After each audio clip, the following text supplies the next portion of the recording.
A new video for a very special day here at Gamestars League. We're about to close out the group stage. 4 more BO5s today, 4 more tomorrow before we get into our international finals where over $30,000 will be up for grabs. How's everyone doing today? I'm Andrew Guy, one of your commentators, joined, of course, always by my good friend Eric Benjamin, our former world champion, head coach, and pro commentator as well. How you doing today, man? I'm doing great, and I'm excited. This should be a very fun day because yesterday we saw a lot of slow defenses, controlled games. today we have Abdullah, and we know Abdullah only learned the offensive part of this game, and that makes for really exciting 3 crown races and everything. So I'm actually really hyped for this matchup and for this group. Yeah, I couldn't agree more. Abdullah Imad, one of the more exciting players. We actually had a change up today as well. Mateja, one of the players that you and I were most excited about seeing today, disqualified from the competition. We're not exactly sure 100% what entails with those details, but what we do know is that Ayel Shihi will be back. We haven't seen him since our very first day of the group stage. He was eliminated in Group A, so getting a bit of a blessing there from the Clash Royale gods. He will be back today and still in that running for, like I said, over $30,000. Beneficious, Eternity, and Aslan, they are all safe, and you will see them June 1st through 6th battling it out for the finals. Everyone in 2nd and 3rd place will be back tomorrow, including Blairon and Demon Chocolate, who battled it out yesterday. Group D, exciting stuff, Eric, and like I said, our very last day of an official group stage. Yeah, this is it. This is the last day of kind of that, you know, it's a group stage, so you're a little bit more relaxed in your matches. Starting tomorrow, it's all elimination matches. It's all about that finals, all about the big money. So this is the last kind of slower type of day, and then we go all out with these eliminations.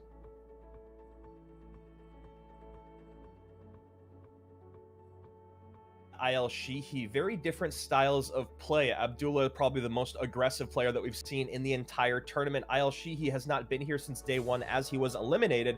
And then Johnny Maloney and In Thriller were kind of much more down the middle when you talk about just Clash Royale as a whole in the way that they played the game. Absolutely. I don't think either of them were like that star player in their group, but they weren't at the bottom either. They were kind of cruising in the middle, like you said. And I'm very curious to see what Ayel Shihi has in store, because 1, he didn't expect to be here, and 2, I think you start taking risk. This is an opportunity that was given to you that you didn't expect, so why not go all out, go 100%, take some risks, show some off meta decks, and really fight for it and give it your all and see what happens.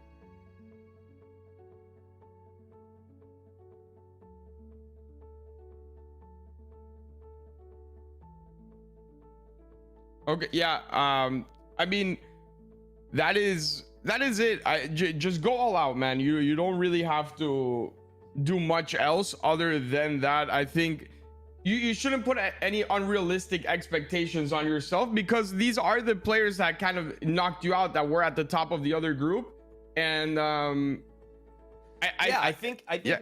Sorry, it looks like I was lagging there. What I was trying to say was just that, you know, it's very rare in competition that you get kicked out and then you get the opportunity to come back. A lot of the time is spent like, man, if I would have just done this differently, if I could just play this guy. Well, Ayel Shihi has that opportunity now, and he's had a lot of time to sit back and think about the decks that he wants to bring to competition, think about the cards that have come in and out of the meta, and of course he's got to watch all of these competitors, or at least I'd hope that he's watched these competitors, thinking that now he gets to play them once again. So Derek, these are the most popular cards through this week of the competition, not through the entire tournament, but just the last 3.5 days.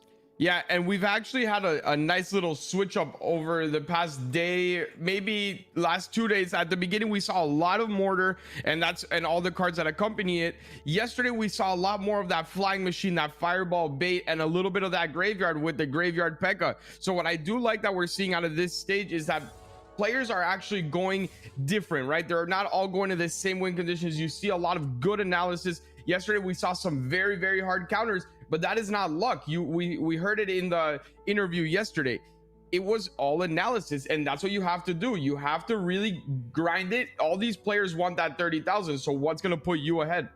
And speaking about analysis, if you take a look at the decks that we've used so far in the competition, you can see that there are very little E-Barbs, there's very little Mother Witch, and we saw more of them yesterday, and we'll take a look at the decks that these gentlemen brought to the competition on their first day. Obviously, the deck situation here in GameStars League is a little bit different than Clash Royale League, in that you do have to bring 3 decks to the competition. You have to win with all 3 of your decks, and those said decks can only repeat 6 of the same cards. 2 of them have to be unique each time, and so one of those gentlemen that likes his decks, as you can see, Abdullah Imad, he took advantage of that 6 cards being the same and 2 cards being different. When you look at those Lava Hound decks, 100% win rate there at the bottom, but he did struggle with the Electro Giant deck, Eric, because he was playing it a lot like that Lava Hound. Yeah, that was the biggest issue Abdullah had. He needs to realize that you need to play it different. It is a very offensive deck once you get your offense going, but you cannot E-Giant first play the same way you can Lava first play. And that was his biggest mistake and almost the reason why he got knocked out of this competition very early on. Once he realized, okay, I could go very offensive like I'm used to, I just have to wait till double elixir. That's where he was actually able to get a win on the board. And basically that's what got him to today. And his opponent from Poland, Johnny Maloney, I'm very curious to see what Johnny brings to the table today, knowing that his opponent was going to be Abdullah Imad. And you heard our players yesterday talk about planning for matchups. Blairon was, one of the highlights of someone that did that.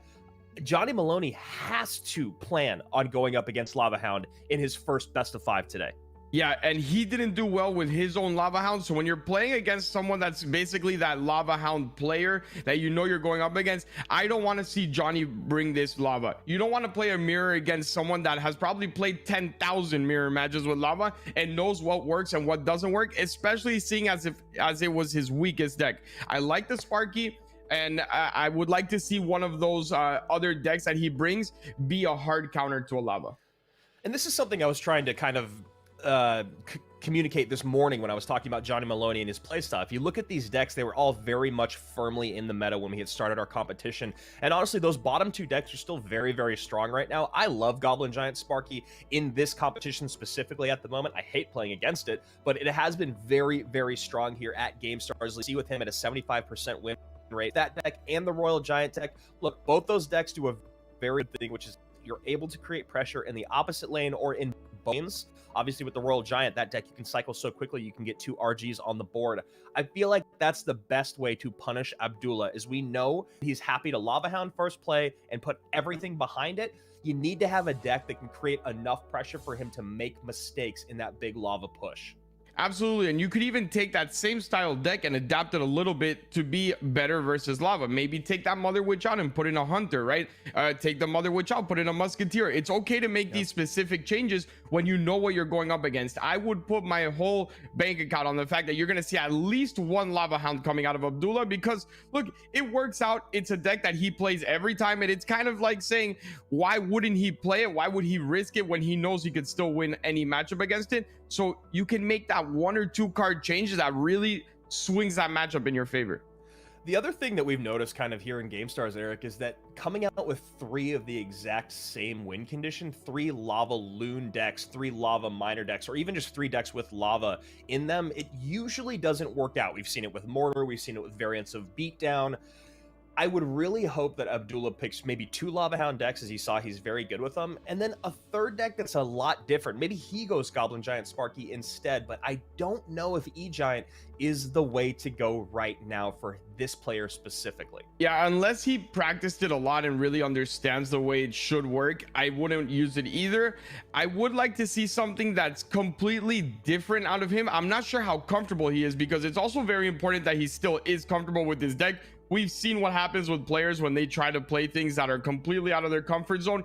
As good as a matchup as they get, it doesn't tend to work out. So this is where Abdullah has to show, look, I am a versatile player. I do know how to play more things than just Lava, and he has to prove it. Yeah, we've seen a lot of mistakes throughout the competition, of course, with fireballs because it's been the most popular spell. But when you talk about tornadoes and lightnings, Rocket only showed up one day and it made a very, very short appearance because we had a lot of missed NATO rockets there. It's very, very difficult to recover from a misspell, as you guys know. I mean, obviously, I'm preaching to the choir right here, but it does make what spells you choose that much more important. We saw Firecracker come back into the meta this week specifically. We've seen Graveyard come back into the meta here in GameStars League as well. Do you think Graveyard is the right card to go to in this moment, because people have fallen out of favor a little bit with a Night Witch, but mainly we see very, very little poison? Yeah, I love Graveyard, and I really like the Graveyard decks we saw yesterday, the heavy P.E.K.K.A. Graveyard decks. It feels like it gives you a lot of defensive value against those E-Giants, against the Elite Barbarians, the RGs, everything. And then once you do go on offense, you only really need 1 push. So I like that over the traditional graveyard decks. And I'm not sure if these players at all feel comfortable with something like the Ice Bow, but I think that would give you a great matchup against someone like Abdullah. You have the Loon, so that's why I would go Ice Bow, because that Rocket is going to take care of the Lava Loon. He's not going to be able to build a big push. You can just NATO rocket everything. You have the Tesla, the Expo. He doesn't have the Barbarians version. He uses a Skarmy, which just gets logged out, NATO'd out, whatever you want, and it should be an easy lock. I love that call. I usually, I mean, we've talked about it for years at CRL. 2.6, Ice Bow, these very, very fast cycle, very traditional decks that we all know and have played against 1,000 times. They don't really succeed that much at the highest level, because if you talk about knowing matchups, you know those matchups better than any of them, right? Because they are the most played decks in the game. But GameStars League is a little bit different. These players are a little bit less seasoned. They like to lean on their comfort decks a little bit more because of the way that we have our rules set up around the decks. I actually think that's a brilliant call. Ice Bow would be so good. Set up a city on your side of the map. Save those rockets for Lava Loon pushes. Otherwise, it's easy to defend those miners. So here we go, guys. Group D, Abdullah Imad, Johnny Maloney starting things off today. Infrail and IL Sheehy waiting in the wings. And we're going to start off with some wall breakers. And no surprise here, Eric. A bomber cycled maybe just to get that Lava Hound in hand, and a Lava Drop coming down that left-hand lane. Yeah, and that is not all bad. I'm sure that Johnny had something hovered in case we saw a Skarmy, because all of his decks do come with Skarmy. And here it is, nothing new. Absolutely nothing new out of Abdullah. So Johnny cannot say he wasn't ready for this, right? Like, you know exactly what you were going to get. And a miss Skarmy on a Bandit. Wow.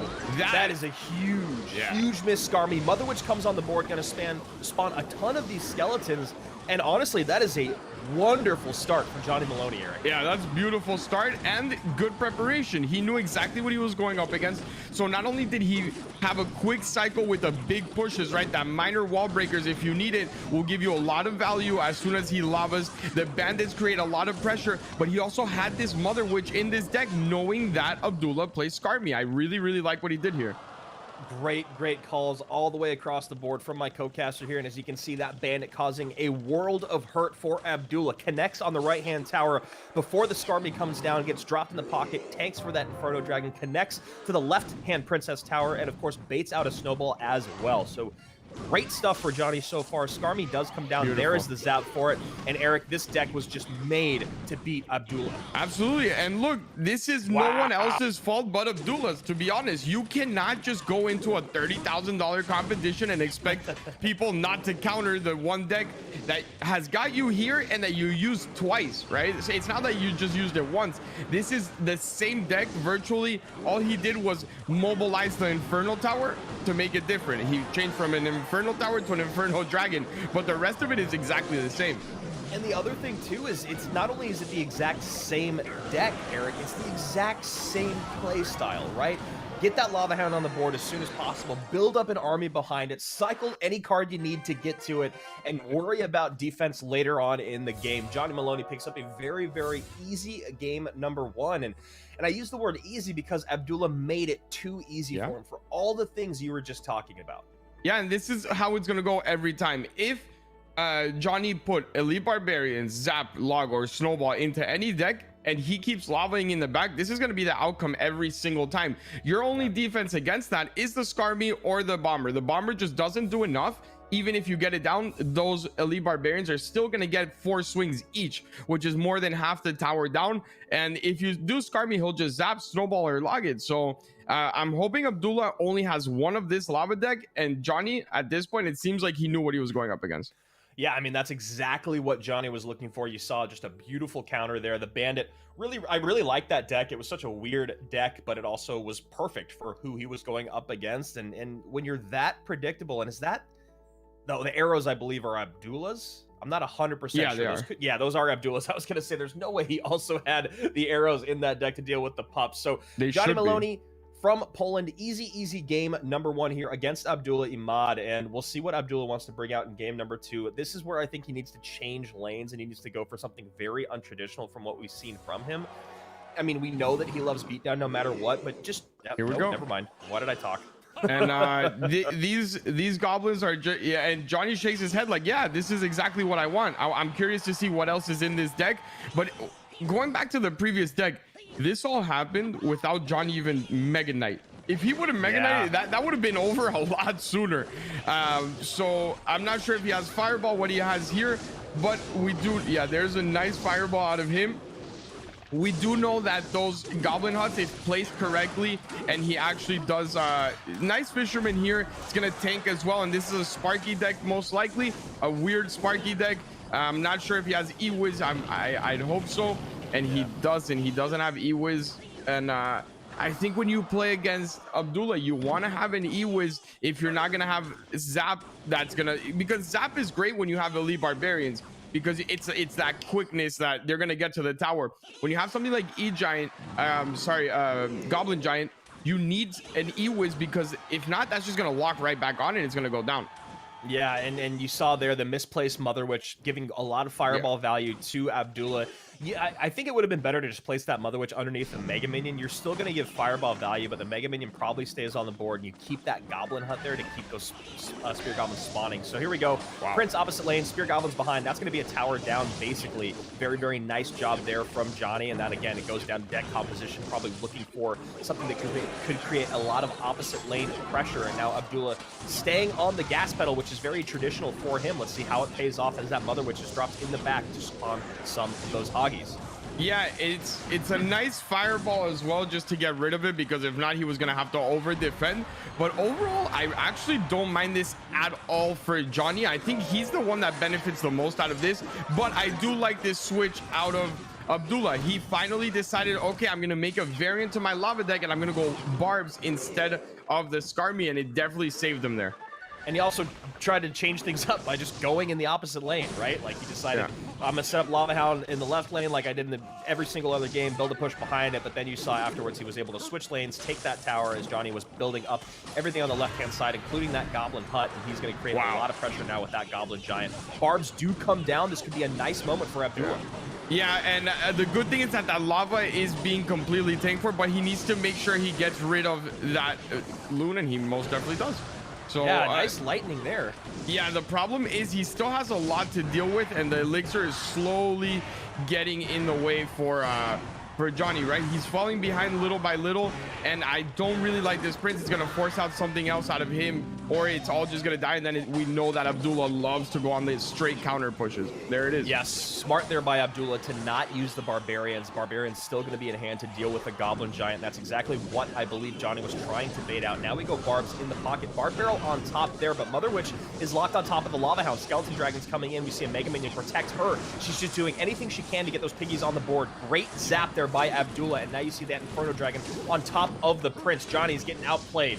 Yeah, he definitely is, and I actually think that this matchup was one of those other matchups that he predicted for the same type of lava, not this type of lava. This one was going to be a big problem for him, and that's where Abdullah wins. As much as we said that we don't like what Abdullah did with that first matchup, I actually really like what he did with this one. He switched out a couple cards, and he made it completely different when it comes to the defensive side of his deck, and that's a good adaptation from him. Yeah, you know, having that lightning in there instead of fireball made it much more difficult to get any presence with the Goblin Giant or that Prince, and you saw the Electro Wizard not being in hand early on, not having the ability to reset that Inferno Dragon. Saw that Goblin Giant, the first one that Johnny played, just kind of getting eaten into the nether. So, you know, great choices by both of these guys. I liked the adaptation by Abdullah. I liked that he changed lanes. I liked that he varied up his offensive pushes, and I think it caught Johnny off guard a little bit. That's the other thing about Abdullah. Yes, he does play crazy aggressive, but he does make it work, which means that just because you're ready for what he has to send you doesn't mean it's gonna pay off, right? This is the way that he plays the game. So Johnny was very, very passive. He sat back. He thought that he had an ace up his sleeve, and he just got overrun. Yeah, he definitely did, and it comes down to that last change from Abdullah. I think the bars really was the reason that he was able to get into this game. But on the other hand, you still have to be careful if you're Abdullah, because you have to win with that other deck. The only positive side I see here is the fact that Johnny, for some reason, decided to go with a Barb Barrel in this deck, and I don't know why. Versus Skarmy, Barb Barrel is actually terrible because it's usually not going to be played at the bridge. So there's no way that he's actually going to get out of that defense if Abdullah, which I'm sure he will understand, that he just Skarmies way closer to his tower. There's nothing. There's no fireball. There's no poison. You have a lightning and a bar barrel. So on that choice, I think he was off a little bit. And it's a good indicator of how effective that bar barrel truly was when you look at the amount of times it was played in the last game. It only came out one time the entire game. I believe it was on top of a stack of barbs, but as you just said, those barbarians, really the difference maker. Prince never able to real presence, and of course that goblin giant getting eaten alive. So we do see him go back to a goblin giant, goblin hut deck, Eric, but it doesn't actually have Sparky in it. So now we see someone that is truly, it looks like he's truly just looking for matchup advantage against Abdullah. Now we need to see him play the game right. Yeah, and here's another, this is another deck that I'm pretty sure has a bar barrel, and if it is another bar barrel deck, then he needs to be very careful, because that's what's going to happen every time. This Skarmy gets a lot of value, and I'm not sure why he's doing this. It's okay to use this type of deck, but you have to understand which variation is okay. You don't have to play the meta variation. It's okay to switch one card depending on who you're playing against. Yeah, and these plays by Johnny are just really, really rough. You see the Lava Hound come down on the left-hand side. The Zappies get played down by the Princess Tower instead of up towards the center, where they would have at least been able to get a little bit of work in on that balloon. And then, of course, you see the 7-for-7 trade drop at the beginning. Lava Hound one side, Royal Recruits the other. A Fireball comes out on top of a Bomber for a -2 trade, and then there's nothing there to deal with the Skarmy. So some really questionable decision-making early on by Johnny, and we'll see if he can recover here in game number 2. Yeah, if he wins this game, it'd be huge for him. But at this point, knowing Abdullah, he's just going to build one massive push and try to get that 3 crown going, possibly get 2 and then the 3. I'm just not sure he's actually going to be able to defend anything, because those Zappies are his best defense, and with the snowball arrows combination and double elixir, they get completely wiped off the board. Yeah, and Zappies, another card that you and I were highlighting yesterday, very strong in the game, really great to dealing with slowing all those big beatdown pushes we saw most effectively against the Electro Giant yesterday. But the other thing that we saw with the Zappies was them being misplaced. Having them up high and in the center is usually the most effective place to get them, and we've seen a lot of low Princess Tower placements on those Zappies that have caused a lot of damage to come in for their holder. Yeah, and right now that Skarmy basically just saved him the game. Imagine if he would have had a zap there, right? A snowball, any adaptation for Abdullah, that would have been both towers down 100%. There was nothing that he had left in the tank to defend, but it's that slight misplay on the analysis part, and he's gonna lose his tower as expected. I think we all expected that Abdullah was gonna take at least one more tower, possibly the 3 crown race here, because this should go down as well unless he gets a good Skarmy. 33 seconds remaining for Johnny to take that second tower out. Fireball going to come in on top of that Bomber, but nothing else in response for the Skarmy. Not even needed. Royal Hog's going to come in on the left-hand side. There's the Skarmy and the Bar Barrel coming out again. Just not getting a lot out of it as that King Tower starts getting sizzled down. Abdullah up 2-1 now. And we'll see if he's going to rock the triple lava or if he's going to change things up. You know, what is curious, Eric, is that, you know, that other deck, the E-Giant deck, was really the deck that he struggled with the most. I mean, maybe he just runs lava back 3 times in a row knowing that he can win with it.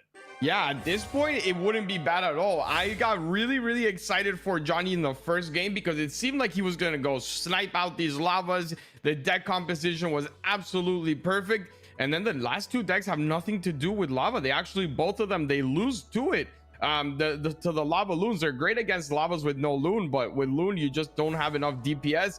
And if Abdullah did decide to go triple lava loon, he should win this set fairly easy now with the 3-1. Now we see the Abdullah setup with the Lava Hound at the very beginning of the last game, and usually a lot of time what you'll want to do is go opposite lane to create as much pressure as you possibly can, and that's kind of what Johnny went for. You saw him do the Royal Recruits immediately at the bridge, 7 for 7 there. I feel like some of the decision making in those moments, would it have been better for him to reset for defense, or would it have been better to drop those in the back? I'm just trying to wonder, because he found himself very low in elixir, and obviously it's a 7 for 7, but then he fireballs the Bomber and he's down 2. What could he have done differently in this opening? I think the only difference that I would like to see is maybe the flying machine be more offensive, because it's the only thing that really forces out extra defense out of Abdullah, right? the bomber getting fireballed is not a problem for Abdullah because he can just scar me after it, and at the end of the day he mitigates damage, and if he's down 1 or 2 elixir he doesn't really care. He's gonna go in on 1 push, but that flying machine will take care of the bomber. It wouldn't be a problem if he scarred me because it usually is behind the bridge as well.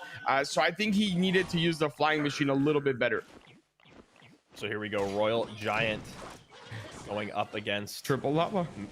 Triple lava. Yeah, it looks like that. You see the bombers, the minions come out, and that's going to be what it is. You see a Goblin Giant up high here. Nice lightning coming in on top of all of those units. Going to take that Inferno off of the board, and we get 1 piggy behind this Gob Giant, but 6 elixir in the hand of Abdullah to respond, and there is that Skarmy again. Yeah, there's the Skarmy, but he doesn't have anything in cycle right now for this Prince. Yeah. That is the problem. He used that Skarmy, and I would have liked to see him maybe use the bomber knowing that there's a Prince in hand, and he just a little bit of a misplay there on what to defend with. Yes, you would have taken some damage on the left if you would have done bomber instead of just the Skarmy, but you need to know what's in your opponent's hand. It's just as important as knowing your own deck. Yeah, and that is a massive bar barrel. Comes in, gets 2 big swings in, takes the tower down to 265. Johnny in a very, very good position when you talk about this being a single tower game, but now it's going to be about this balloon defense, that low goblin hunt, not going to pull the balloon. And we do see a lightning come in, but that's a lot of elixir spent. That's either tower or just no shot at ever going back on offense anytime soon, because with 3 elixir you're not going to do absolutely anything, especially in a deck where the Goblin Giant and the Prince are both so expensive, and you know that there's a Skarmy. I don't really like that Fisherman. I don't think it was the right play. Yeah, and it's just defended by a bomber at this point, and even though you do get some damage, look what's coming up, and you have 7 elixir, which you don't have all the mega minion, you don't have the HUD in cycle. It was a rough decision in my opinion. Barbarrel comes out to take that bomber off of the board, and he tries to defend down some elixir. We do not see anything coming out directly on top of the balloon. There's the Skarmy behind and Mega Minion on top. Do we have a time for a Mother Witch? We do not. No Barbarrel there to clean all that up. Now the Mother Witch comes down. Tower will go down, but piggies will come out. And now we see the lightning on the other end by Abdullah, so not enough piggies. That's a nice lightning. Yeah, it was, but it was a little bit aggressive as well.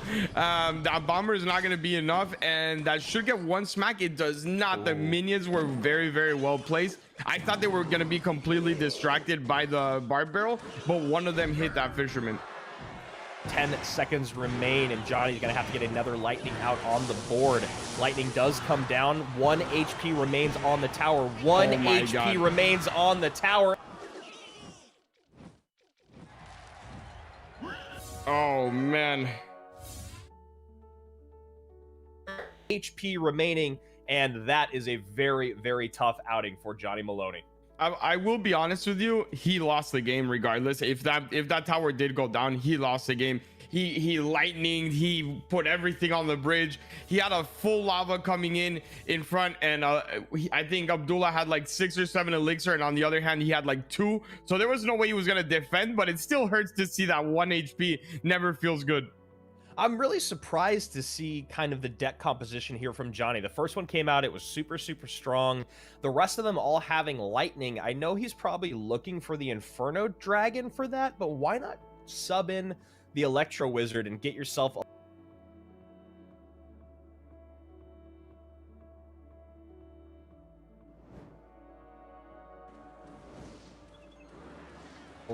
and all those great things here in game number 1, the Bandit to create the pressure, the Inferno to get on top of that balloon. But after game 1, it was a really odd set of cards that came out every time for Johnny. Yeah, this first deck was perfect. If he would have kept that style, that bridge spam style, that Mega Knight, he could have played. I'm not sure why we didn't see a Mega Knight graveyard. I'm not sure why we didn't see more of that style deck. Keep the bridge spam up. You know Abdullah likes to lava first play, and that's very easily punished even by a golem, right? You could play a golem clone deck versus Abdullah, and he's gonna suffer a lot. Why not go that style? Why not go to what you know is going to work? And even then, we didn't see 1 single deck with arrows. You're playing against a lava player that plays Skarmy and minions. I know that's the big thing for me, is I'm wondering, why didn't we see more fireball? Why didn't we see poison? And honestly, the biggest question is what you just said, Eric. Arrows. They're the cheapest, they're the most effective, and they take out almost everything in Abdullah's deck. I mean, look, arrows. It's going to help with the skeleton dragon. It's going to help with the minions. It's going to help with the Skarmy. It's going to help with the bomber. It's so effective. And even it'll even help with the barbs, right? It's not going to be great on the barbarians, but if you can get a little bit of arrow support in there and one of your barb barrels, you're looking at a much better situation. So very surprising when you talk about, I mean, just look at the spell power. It's just so odd. It's just very off. There should never be barb barrel in your deck when you know you're going up against lava 3 times, possibly at least 2 times. So to have 2 barb barrels in 2 decks is very odd to me. It doesn't make a lot of sense. Maybe Johnny was thinking I could get out of this matchup and then I need to prepare for my later games. But in this type of format, I think the most important thing is to win the first set and secure yourself a decider match. Whatever happens after, deal with it, and then you can prepare and see what happens. But right now he puts himself in a very weird position because one of those decks was a snipe onto Abdullah, and now he has to play someone else with some kind of off meta weird style decks, and I'm not sure it's going to work out.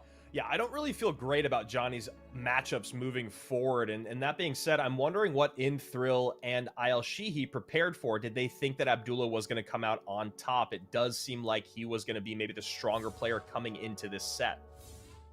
Yeah, and let's see what InThrill brings right now. Looking at InThrill's decks, they do match up well against Abdullah. That Infernal Dragon with the E-Wiz and the bridge spam on the Mega Knight is great against lava. The only thing I don't love is the barb barrel that we spoke about, but that Mega Knight takes care of the Skarmy a lot better, as well as the barbs. And then you have a Golem deck, which matches up very nicely as well. Maybe switch out the Lightning for something else if you want to go for a snipe, but it's not even needed. And another bridge spam deck. If he comes with these 3, gets out of the first set, he should be okay for that last one. Yeah, and if I'm InThrill, I most likely plan on playing against Abdullah. He is the stronger player so far in the set from what we saw in his first day of competition. And honestly, Ayal Shihi didn't look super great on his his opening day as well. Obviously, that was weeks ago, and a lot could have changed since then. But if I'm InThrill, I make sure that I play strong decks that can contend against Abdullah Imad's Lava Hounds. Yeah, absolutely. And the only thing that worries me is if he comes with the same 3 decks, he has barb barrel in all 3, so maybe he adapted a little bit. And we do have to note that the most important match is this one versus Ayal Shihi. The only thing is that he doesn't really have that much preparation, right? I think he assumed he was out of the tournament mentality wise. He got eliminated in the first day. So maybe he comes in with a surprise. It's a little bit harder to analyze. So if I'm going up against Ayal Shihi, I don't worry that much about analyzing deck styles, everything. I worry more about the Abdullah match and see what Ayal Shihi comes out with.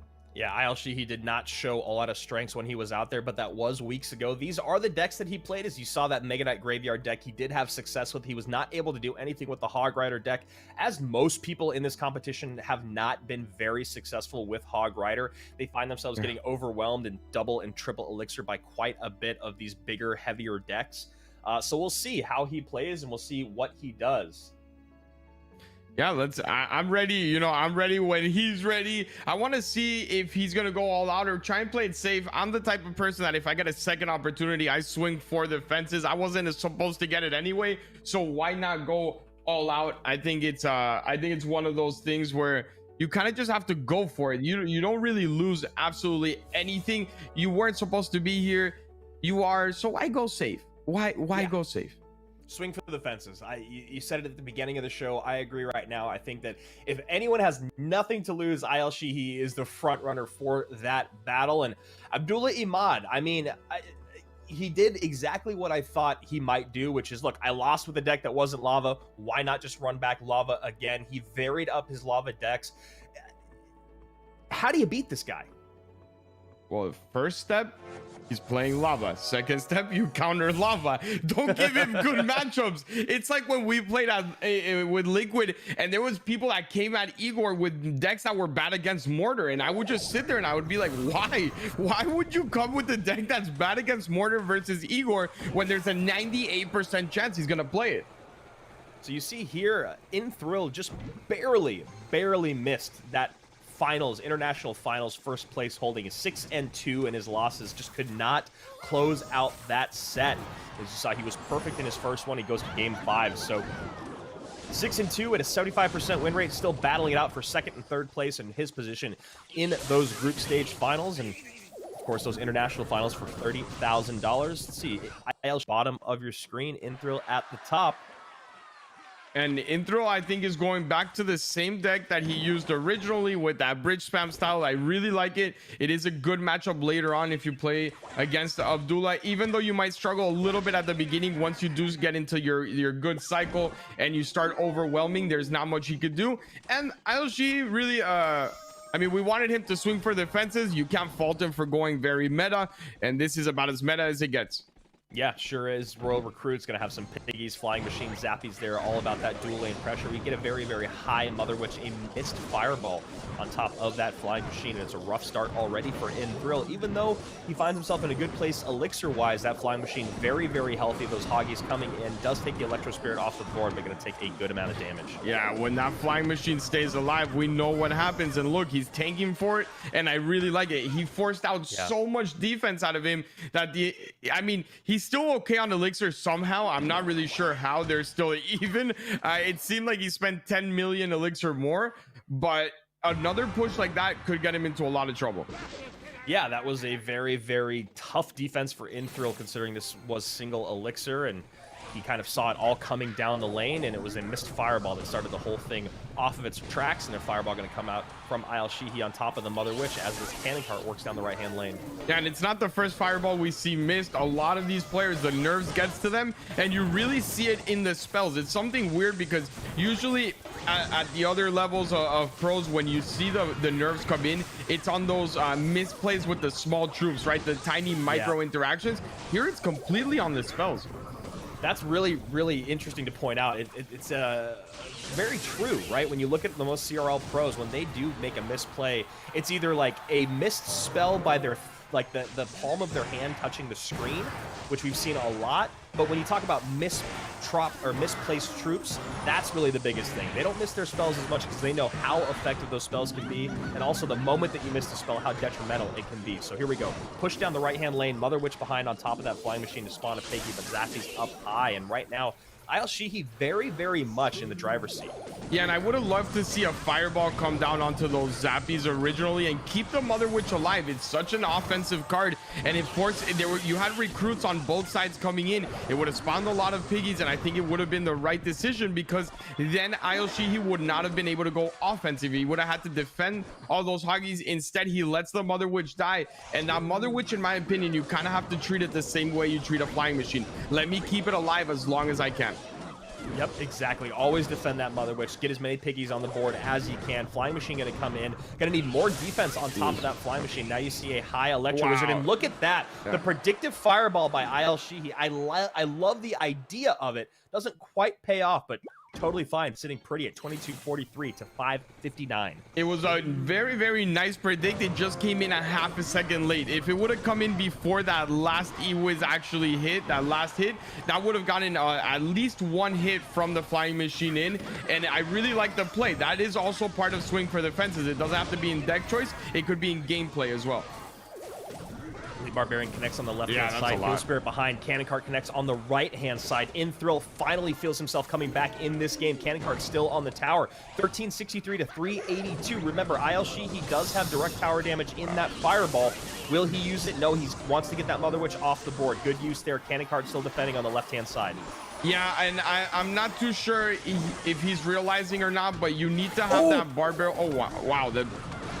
What is the Electro Spirit pulls the Bandit, misplaced Electro Spirit pulls the Bandit, Bandit dashes the Electro Spirit and then to the tower. 269, 264, fireball out for Isle Shihi, fireball out for Inthrill, and Inthrill will be down by just 5 HP. That hurts, man. Those are the type of matches that hurt. That 5 HP hurts a lot more than the 1 HP we saw earlier on because you feel like you could have won this. On the other one, you gave up everything to get to the 1 HP. Here, it feels like even if I did, really go all in, I could have actually won this match. It wasn't going to go into a 2-tower game. It was one Bandit hit away from winning, and it got very complicated for Isle Shihi in a match that shouldn't have.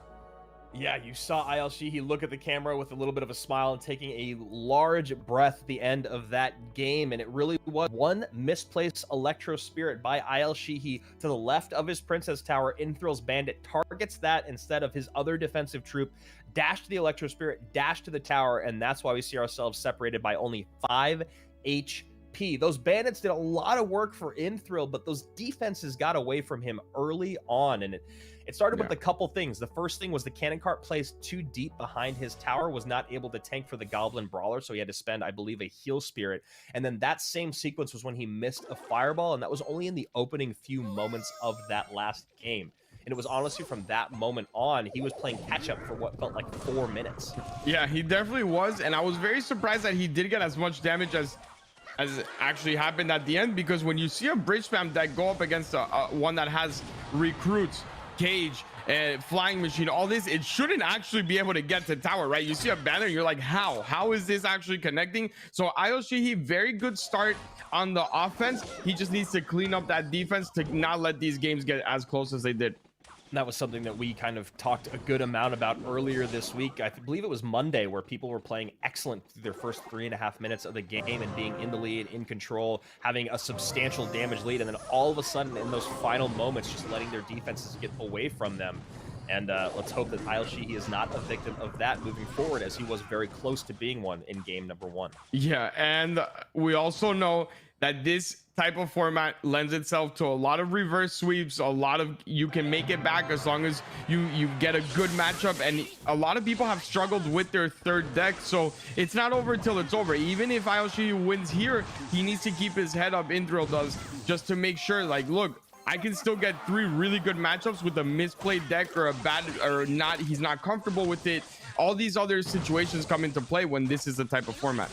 That's right. We've seen, other competitors, like someone in No Fun who was, he got down on himself early in a game by missed interactions, and he was able to come back and win those games. And had he not dropped that emotion early in the sets, maybe he'd even be here competing still in Gamestars League.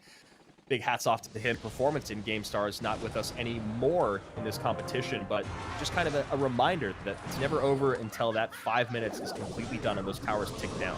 Yep, that's the way it goes, and I do like the way this match is being played so far by both of the players. None of them really trying too hard to get too much damage. They're both kind of feeling out, trying to get the best cycle they can.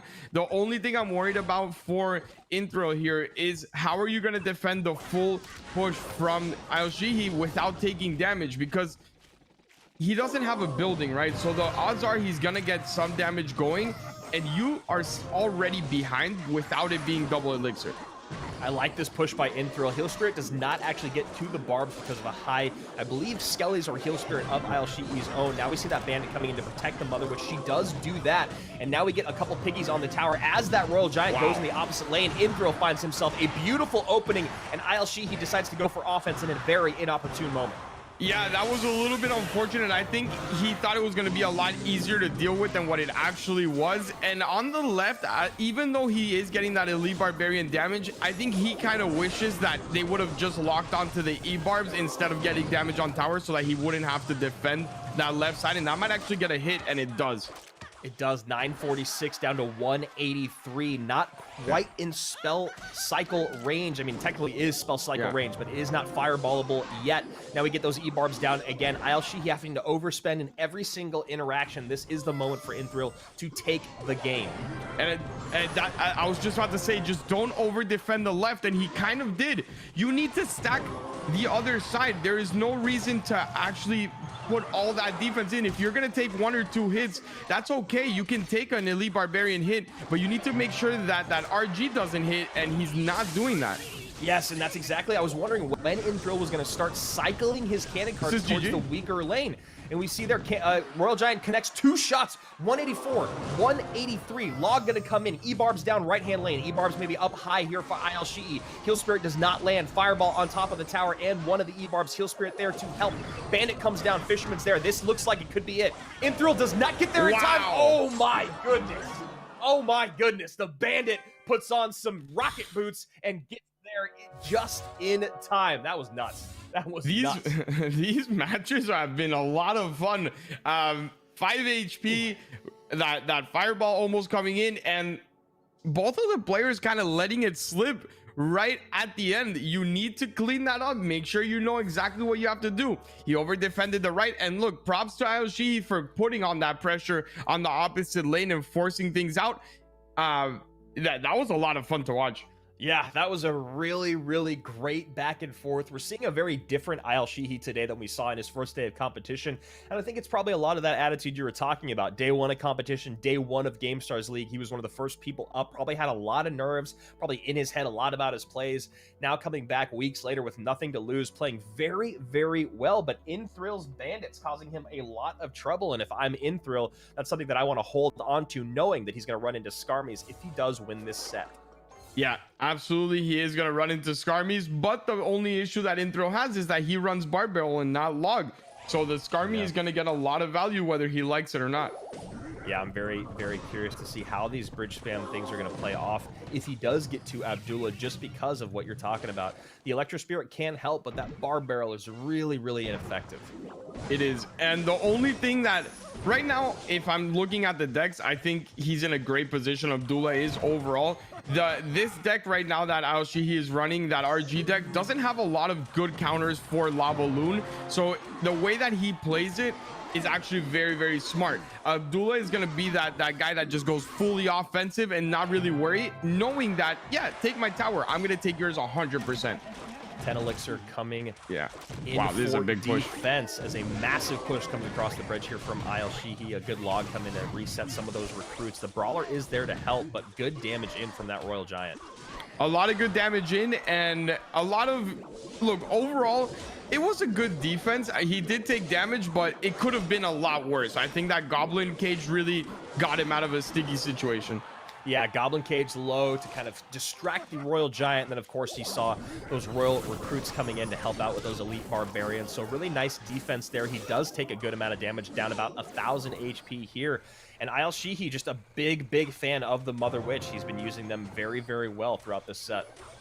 Yeah, he's been using that in Elite Barbarians, which I do like to see. Go with those overpowered cards right now in the meta. I think it's very smart of him. The only thing that I've noticed, which is a little bit weird to me, that I noticed throughout the day today, a lot of Fisherman bridge spam. Like, it doesn't make a lot of sense to me why I've been seeing a lot of pushes where we see a Mother Witch about to cross and they toss that Fisherman in front, or another card and the Fisherman right in front of the bridge. It's not a bridge spam type of card. If you use it correctly, you can get a lot of value out of it.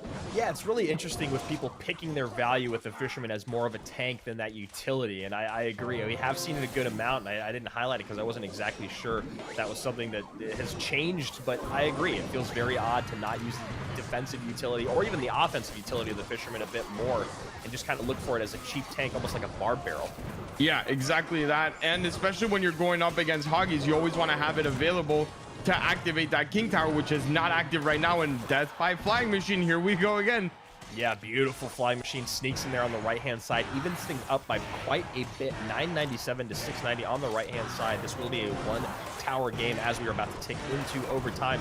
1822 to 2145 on the left-hand side as a Mother Witch battles it out with those Royal recruits plus Zappies.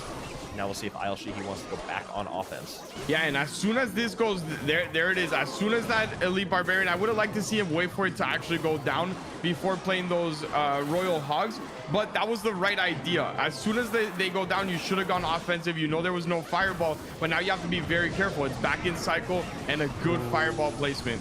Yeah, that is a very, very bad cage placement. That will be towered down, and a beautiful Fireball comes in from Aisle Sheehy. And again, you gotta protect your troops with that spell value, just giving way too much. 2 Zappies and the Goblin Cage off the board with 1 Fireball, and then that Royal Giant just cruises on through. Yeah, and well played again. I really like what we're seeing out of this set. There have been a few mistakes, but overall, I think the gameplay is a lot of fun. They're both going all in. The pushes are huge pushes, but their defenses have been just enough to keep them alive, and all of these are really coming down to the end. Yeah, they really are, and Ayal Shihi playing like a man possessed right now. You see very much taking his time, his patience, resetting, getting great fireball value, spell value throughout this entire set, and not getting over aggressive. There have been a couple moments, one that we kind of pointed out there at the very end of the game number 3, when Inthril didn't wait for that elite barbarian to go off the board and he sends in his royal hogs. It's not the end of the world, but it did make it so that offense was that much less effective. And remember, when your offense is more effective, you get more damage on the tower. It makes your opponent second guess how aggressive they want to get, because they are starting to think about that tower ticking down. Yeah, exactly that. And I'm curious to see what the last deck is going to come out of Ayal Shihi here, and if it's going to be his kryptonite. This is the moment of truth. Are you comfortable with your last deck? Usually they save the last one for a reason. And we're seeing Tombstone now, so probably not going to go to Hog Rider, which we saw out of him being his 0% win rate deck in the past. And it should be Lava. Tombstone usually goes well with Lava if you are going to use it. And I think it's probably the structure least used right now. And a little bit shake of the head from Ayal Shihi, maybe not the matchup he was looking for, but I mean, you can't really shake your head knowing that he's going to have to play this deck no matter what. Yeah, and honestly, it looks like kind of a flash from the past at the moment. Barbarrel, Ice Wizard, Baby Dragon, Tombstone, Poison. I mean, this literally looks like one of the most classic graveyard decks in the game. Yeah. We'll see if he actually does decide to go that way, or if he goes with a different win condition. Knight coming out, still looking like graveyard, but a lot to deal with here. Yeah, it should be graveyard. I do like that King Tower activation, but that Inferno Dragon needs to get taken care of. There it is. And not a bad start, even though it is a lot of damage. This deck on top doesn't actually have all that great of a counter to what graveyard is, right? And will he be able to tank it? That's a really nice Barb Barrel. That's a really great Barb Barrel from Ayal Shihi. I am very impressed by that. And like you said, it's going to be very difficult for Inthril to break through, moving forward through this game. Yes, a lot of damage in, but you know, does get a King Tower activation, and he has an incredibly defensive deck. So Ayal Shihi just needs to sit back, sit pretty, wait for Elixir to start flowing a little bit more rapidly, and never mind, he's going to go in for the graveyard right now. Yeah, and I don't love that, knowing that Baby Dragon's not just going to soar on through, right? You have to expect that the player you're playing against understands that, look, I'm going to have to stop this on the bridge. I can't just let this go. Yeah, and then a beautiful Barb Barrel comes in on top of the Tombstone. Zappy helps out on the other side. Tombstone off the board, and just as I was saying, I would have liked to see him pump the brakes a little bit. Ayal Shihi goes in with a graveyard, back-to-back pushes, and he's going to get very little out of it. Defensive poison down on the tower. NATO does pull everything together, but a very healthy Mega Knight remains. And I'm telling you right now, if this is the way he's going to play graveyard, this deck might very well be his kryptonite, because this is not how you play it. We've seen the best. I've played against the best, and you have to be a lot more patient when you're playing graveyard. We're going to go to game number 5 here in Thrill. Now maybe looking for his golden opportunity. 506 to 1965 as that poison ticks that tower down, but Eric, Ayal Shihi has to win with this deck, and I did not like how he played it. I agree 100% with you. You need to be very patient. I also don't understand why he went Tombstone, because you can repeat cards, and a lot of the cards that he has in this deck aren't in other decks. So why not go with a structure that's going to give you a lot better defensive value? You can go Bomb Tower, you can go Tesla, you can even go Infernal Tower. Why Tombstone is my biggest question. Yeah, I mean, honestly, I'd even love to see the Goblin Cage. If you're going to do anything, literally almost any other building would be nice. Now we see that other high Inferno by Inthril, just looking into the mind of his opponent as that Ram Rider works down the right-hand lane. Ayal Shihi poisons off the tower and tries to put this game behind him, but unfortunately, this deck is what he has to play in game number 5. Inthril now tying things up at 2-2, and that was a very easy game 4, and now we're starting to see glimpses of the Ayal Shihi from day number 1. Yeah, and right now he's gonna have to defend against those Royal Hogs, and that Tombstone is not a good building for it. It just doesn't get any value out of it. It goes down very quickly. It has very low HP. So I'm very curious to see what he does here. Yes, you have that Baby Dragon Ice Wizard NATO combo, but what does that really struggle against? Flying Machine. We've seen it over and over again. That Flying Machine gets so much value. What I think is also very fascinating when you look at this matchup is you get 15 building elixir spent by Ayal Shihi, which means that count it, 5 tombstones came down, and I'm pretty sure the Ram Rider didn't connect to any of them.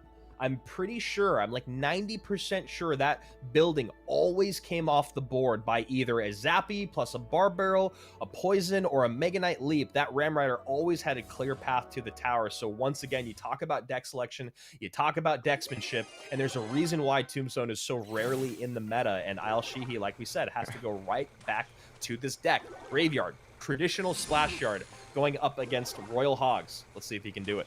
Let's see what he can do here. That Tombstone is not gonna hold up very well, and a very early poison there to get the Zappies off the board along with the flying machine. But that Ice Wiz is still gonna go down, basically go down, and not a bad start for Inthril, even though he did get a lot of poison value. He just needs to make sure to always tank on the bridge. I would like to see him stop this, and it doesn't seem like he's going to. Why let it go through? Yeah, why let it work on through? Barb Barrel does come in very late. Barb gonna have to clean up those skeletons after over 1,000 damage comes in. And after playing against his opponent in the previous game, I don't think that Inthril should have been very surprised to see Ayal Shihi pull the trigger on the graveyard there. He has been very aggressive with graveyards in single elixir in today and his first appearance. So Inthril had an opportunity with 7 elixir to either stop those or drop the Royal Recruits a little lower, but decides to take the damage. And at this point, what I would love to see coming out of Inthril is to use that cage very, very defensive to block on the bridge. If you block on the bridge with the cage, not only will it stop the baby dragon, but it allows your recruits to actually go to work on the graveyard. So that is the right way to play this. You don't need the cage to go in the middle. It doesn't actually defend against anything. You place that on the bridge as soon as you expect it, recruits in the back when you see the graveyard, and you should be able to defend every single time. So let's see if Inthril can make the adjustment suggested here by Coach Eric. I believe that is 100% correct. Get that Goblin Cage up high, let the recruits work down low, and then work on that counter push. Yeah, and this is also very nice out of him. He's getting the flying machine to get a lot of value, and I love the fireball. Great fireball, 263 remaining on that tower, and now it feels like it's just a matter of time before Ayal Shihi is eliminated from competition. Once again, Royal Hog's going to come in. One of them will connect for a little bit of damage. Electro Spirit with the chain lightning all the way to the tower. 122. We are in spell cycle range. There it is. That is exactly the right play. Now he forces out a NATO out of him. That Goblin Cage is going to take care of the Knight, and the Zappies on the Baby Dragon. He got a little unfortunate with the Baby Dragon having 1 health, but this should force out a poison or something out of him, and the flying machine just decides to go. He's like, I'm out. He's pieces out. He wants to go to the next round. You see Ayal Shihi kind of look up at the camera. He knows it's game over, and once again, he picks a deck that he cannot win with, even though he has great success early on. Adios, Ayal Shihi. Inthril going to be moving on through the rest of this competition. And a very interesting start to our day. A very, very interesting start. And that deck looks like it might hinder him throughout the rest of the day. He still has another set to play, but I just don't see what it beats. That Tombstone is a terrible, terrible structure in the meta right now. Even if he doesn't have a Hoggies deck or any of this, we saw a lot of Nightwitch. And what does that spawn? Mother Witch, sorry, that spawns Skellies. Skellies get one-shotted by the Mother Witch, and they all turn into little Hoggies. So I just don't love it at all. So a very, very interesting match coming your way. Next up, we will see most likely Ayal Shihi facing off against Johnny Maloney, and then we will get Abdullah Imad going up against Inthril. And it was a very good start for Abdullah Imad. It starts with this for Ayal Shihi. It starts off with this very close 5 HP game. And from there, it's just a very, very back and forth nail biter of a set. Yeah, and there we are, reacting to that. It was the first, I think the first 3 games were so close, and Ayal seemed like he was just a little bit of a better player within them. And it's all about that third deck. You can choose 2 amazing decks. You choose one bad one, and it's all over for you. And that's happened to him in both of his appearances so far in GameStars League. And we'll see how he does against Johnny Maloney. I mean, maybe he'll have a little bit more success with that graveyard deck. Maybe he plays it first instead of last. But it's honestly, it's shocking when you look at how well Ayal Shihi plays with the other decks that he brings to competition. There's always that one. Last time it was Hog Rider. This time it's this graveyard, splash yard kind of original deck. And Inthrill going to move on to play Abdullah. Yeah, and not too bad at all. What I'm very, very curious to see is how he's gonna stack up against the lavas from Abdullah, seeing as he has 3 bar barrel decks. One of them does have poison and snowball, which is probably the best suited, but the other ones are gonna struggle a lot against that Skarmy. Yeah, I think if I am in Thrill, I start my set off with that Mega Knight deck, just because it can create good, offensive presence on the other side of the board, whether it's with the Bandit or whether it's with the Ram Rider. You can slow that Inferno Dragon down or the Balloon down with the Zappies, and of course you have the Inferno Dragon to burn those down. Snowball going to help clean the Skarmy off the board along with that poison, but it feels like it's going to be very difficult to thread that needle and get those spells exactly where Inthrill needs. Yeah, it is. It's going to be very, very tough. The only positive side for him is that he does have a lot of bridge spam style decks, which if he can pick the right moment should be able to take down a tower. But I'm very, very, I would love to talk to these players on why they're not going hard, heavy hitter, defensive air unit decks. None of them have that balloon, that balloon killer, that structure that's Gray versus Loon. I'm not really sure why, when it was pretty obvious they were going to go up against it. Yeah, so, Abdullah getting kind of a free pass game number 1. He ran into a lot of resistance from Johnny, but then after that, he put himself in very good matchups situationally. I mean, Abdullah did just because he ran the deck that we knew he was going to. Johnny struggled a bit with his matchups down the road. So now it is going to be Johnny going up against Ayal Shihi. And let's talk about these decks a little bit. We have 3 zeros on the screen, 0% win rates. Yeah, and I'm looking at them right now. The Prince deck should be okay against that RG if he can get it all the way to double elixir. The single elixir with the cycle might be a little bit tough, but once he does, he can probably create a lot of good counter pushes with that Goblin Giant Prince Fisherman combo. The Mega Minion is a very high DPS, and the only thing that I'm seeing here is that graveyard deck, how it's going to stop any of the other ones, because we just saw what happens against the Hoggies. It does not go well. That Mega Knight deck is going to be a very, very tough to stop, and even that Goblin Giant deck, I'm not sure he's actually going to be able to stop any of them. Yeah, so here we go. Our third set of the day, a best of 5 between Johnny Maloney and Ayal Shihi, both battling for their lives. The winner of this set will go on to face off tomorrow against the loser of our final set of the day between Abdullah, Imad, and Inthrill. Denbeer, Demas, Roofy Predator, Blairon, and Demon Chocolate will all be competing tomorrow, battling out for their lives to see if they will continue to international finals or if they will be eliminated. Here we go. Game 1. This is it.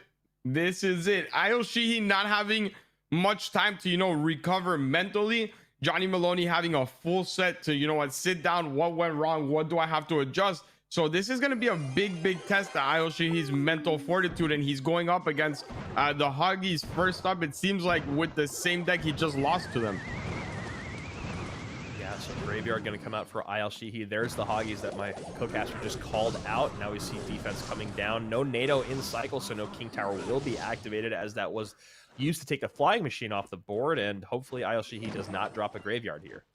And right now he needs to be careful as well. Johnny does, to realize what worked and what didn't work against Ayal Shihi with this deck. We know the far back Goblin Cages are the one time that Ayal Shihi actually got a lot of damage, so he needs to be very, very careful and only do that when he's sure that a Graveyard isn't going to come down. Yep, otherwise it needs to be a Goblin Cage up high, Royal Recruits down low, and then work for that counter push. So here we go, Royal Recruits working their way across the bridge. Zappy's there to help. Poison value on the right-hand side, as the Ice Wizard is here to clean up everything on the left. Flying Machine right on top of that Ice Wizard. Now Baby Dragon going to have to come down and play defense. I was just about to say that's actually very, very nice for Johnny, because he baited out that poison. It gave him a free Flying Machine. I would have just liked to see it come down in the middle. Whenever you get a free Flying Machine, place that in the middle where it's going to get the most value and it's the hardest to defend. Is there a reason why it's just always better to be in the middle? What makes it so much harder to defend? Well, first off, it goes into the range of the towers a lot later. If you put it off to a side, that range is going to be a lot closer to the tower, and if it moves up a little bit, it'll be in range. It'll get taken care of by not only the troop but by the princess tower. When played in the middle, it has to deviate to the side, not only straight forward, and then it's going to get a lot more value. It's also less troops that are able to defend it well, because you have that split lane pressure from the recruits that's going to pull the target from the middle before the flying machine gets targeted. So there you go. Flying machine played in the middle, helps clean that tombstone off the board. An ocean of red on that bottom right-hand tower. Ayal just getting overwhelmed. He has to NATO defensively, but that NATO still will not save his life.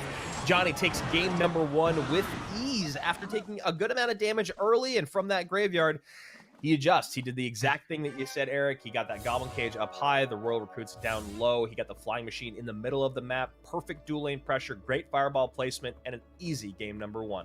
Yeah, and it should have been a win, and it was a win. We just saw that same exact matchup happen. It was a fairly easy win. We saw 2 times where Al-Shihi gets a lot of damage, but at the end, he's just overwhelmed. That tombstone does not hold up ever against that split lane pressure. The Hoggies, there's no fireball for them either, and it's gonna be tough against all of his decks. Johnny Maloney still has that Mega Knight with the wall breakers and the miner, which is a tough matchup as well. So if I'm Al-Shihi, I kind of have to choose here. Do I want to get myself into this set, or am I just gonna, you know, hammer it in with this until I actually get a win, and then I can relax and feel like I can take the set? And I think, honestly, he needs to go with the prior, Eric. I think he needs to get away from this deck. I think he needs to build a little confidence, try to pick up a win with something else. This is 3 losses in a row in what feels like 10 minutes with this deck. It just feels like it's been game after game after game, back to back to back, that he's run the same deck and not been able to close out with it. So let's see if he makes it a unlucky number 4, and he does change things up. I'm very happy to see that. We'll see how Johnny plays here. Yeah, this is, I think I'm with you on that. I think this is the correct play out of him. Just, it feels like if you keep using it, it's only going to get worse. Not because the deck is worse, but mentally, it's very hard to keep playing a deck and losing with it and playing it to the best level. It seems like you usually try to create plays that shouldn't be to force something to happen, and it gets harder and harder to win with it. Yeah, you took the words out of my mouth there. You definitely find yourself trying to force things to happen, create opportunities that just aren't there because you are so desperate to make that deck work out for you. And he decides to put it on the back burner for a moment. Mother Witch does get a hit there, which Johnny is not happy about, but he does get a pig out of it. Yeah, and I mean, you saw the head shake, but Johnny wrote, it's okay, man. Don't worry about it. It's a Mother Witch. It's not an elite barbarian. You know, like, it's not, if those were E-barb swings or anything like that onto your tower, that's 400 or 500 damage each. It's a little bit tougher, but when it's just that little bit, it doesn't really matter. Yeah, it's not worth getting in your head about. Another good fireball coming in here from Ayal getting on top of that. Goblin Hut does take it off the board. A second late with the Mega Minion is Johnny Maloney again, and now another great Barb Barrel comes in from Ayal, and it will allow it to get another swing. No, this time he gets the timing right. Yeah, he gets it right, and what I want to see out of Johnny moving forward is you identified I Goblin Hut, he Flying Machines. I Mega Minion, 1 second too late. Predict that Flying Machine with the Mega Minion. Keep your Goblin Hut alive. Get value out of it. If you miss the prediction, it's okay. That Flying Machine is still on the board, and it still needs to get taken care of.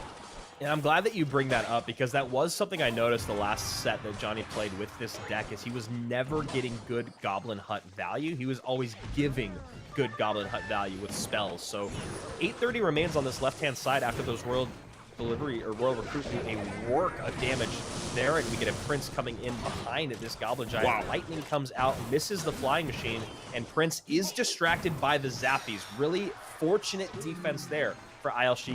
I can't believe that actually got onto the Zappy. I thought the Zappy was way out of range.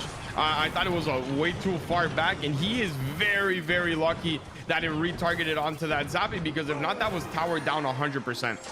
So game 1 looked easy for Johnny. Game 2 looking very, very easy for Ayal. And honestly, Eric, I need to see Johnny get better value out of these Goblin Huts. He's letting them all go down, and it's just a lack of adaptation and a lack of realizing what the cycle is of your opponent. 3 times it happened where he put down the Goblin Hut, he flying machine, and then he reacted with the Mega Minion. The best players are not going to react once the flying machine is down. The best players are going to predict that. Not only will you get a positive elixir trade on the Mega Minion to the flying machine, but then you have a full hut that he basically either has to fireball and use his spell on, or you just get tons of value. And your opponent might hit the panic button, right? They might see you drop that Mega Minion. They go, oh, no, I need to protect my flying machine. They drop another unit down. It gives more value. It's all about creating mistakes, right? We talk so much about the best players in the world sitting back for so long because they confidently defend. They analyze the way that you like to pick apart the offenses that they push together. And then in that final minute, they put it all together perfectly. And I want to see more of that out of Johnny. I want to see more of that out of these guys in GameStars because, you know, we talked about it yesterday with Fisherman pulls, right? There were so many Fisherman pulls that came down just a second late, or Fisherman pull distractions that came down a second late when it was the exact same interaction being rinsed and repeated. Yeah, exactly that. You need to be the guy that realizes patterns and takes advantage of them. Usually that's the player that wins, unless you're the one, you know, in the good cycle, then you don't really have to change anything. But if you're the one that's losing the cycle battle, something needs to get predicted, something needs to change, because just as many times as we've said, all you have to do is repeat to win the game. If you're winning, if you keep repeating and you're losing, the outcome is going to be a loss. And that's what Johnny has to realize. I really like too when we saw Ayal Sheehy go kind of swing for the fences in his prior set with that predictive fireball on top of the Electro Wizard. Those are the type of plays that even though it didn't work out, Eric and I were still celebrating, right? The ideas there, the adaptations there. He's looking to make a moment, and it didn't end up hurting him in the long run. And I love to see plays like that. I need to see more of them out of Johnny, especially in situations like what we saw in game number 2, where Ayal Sheehy was doing the exact same thing over and over. For as much as we talk about varying up offense, we talk much more about varying up your defense. Absolutely. You're 100% right. And I kind of want to see Johnny throw that deck the same way Ayal Sheehy has, right? Throw that in the back burner, leave those 0% win rate decks to fight each other in that 2-2 if it gets to it. And right now, just secure that second win for yourself.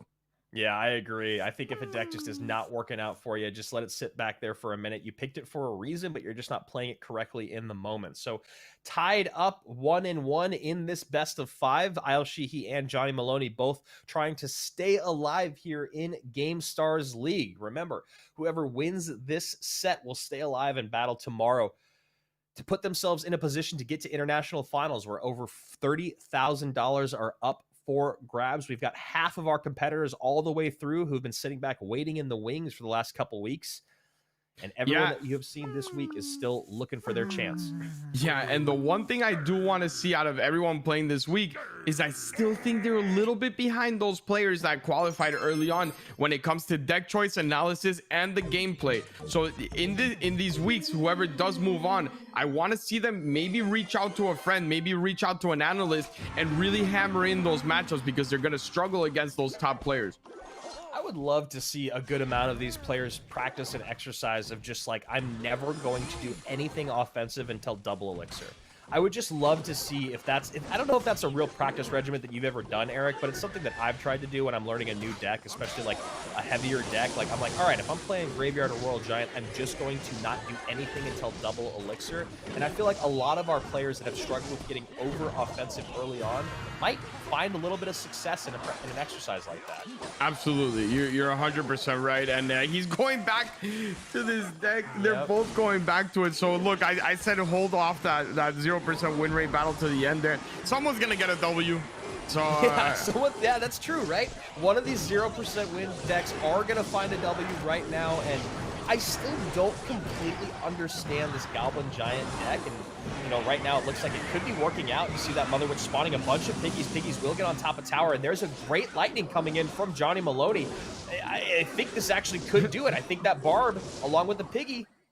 Yeah, that's it. It's in lightning range. Wow.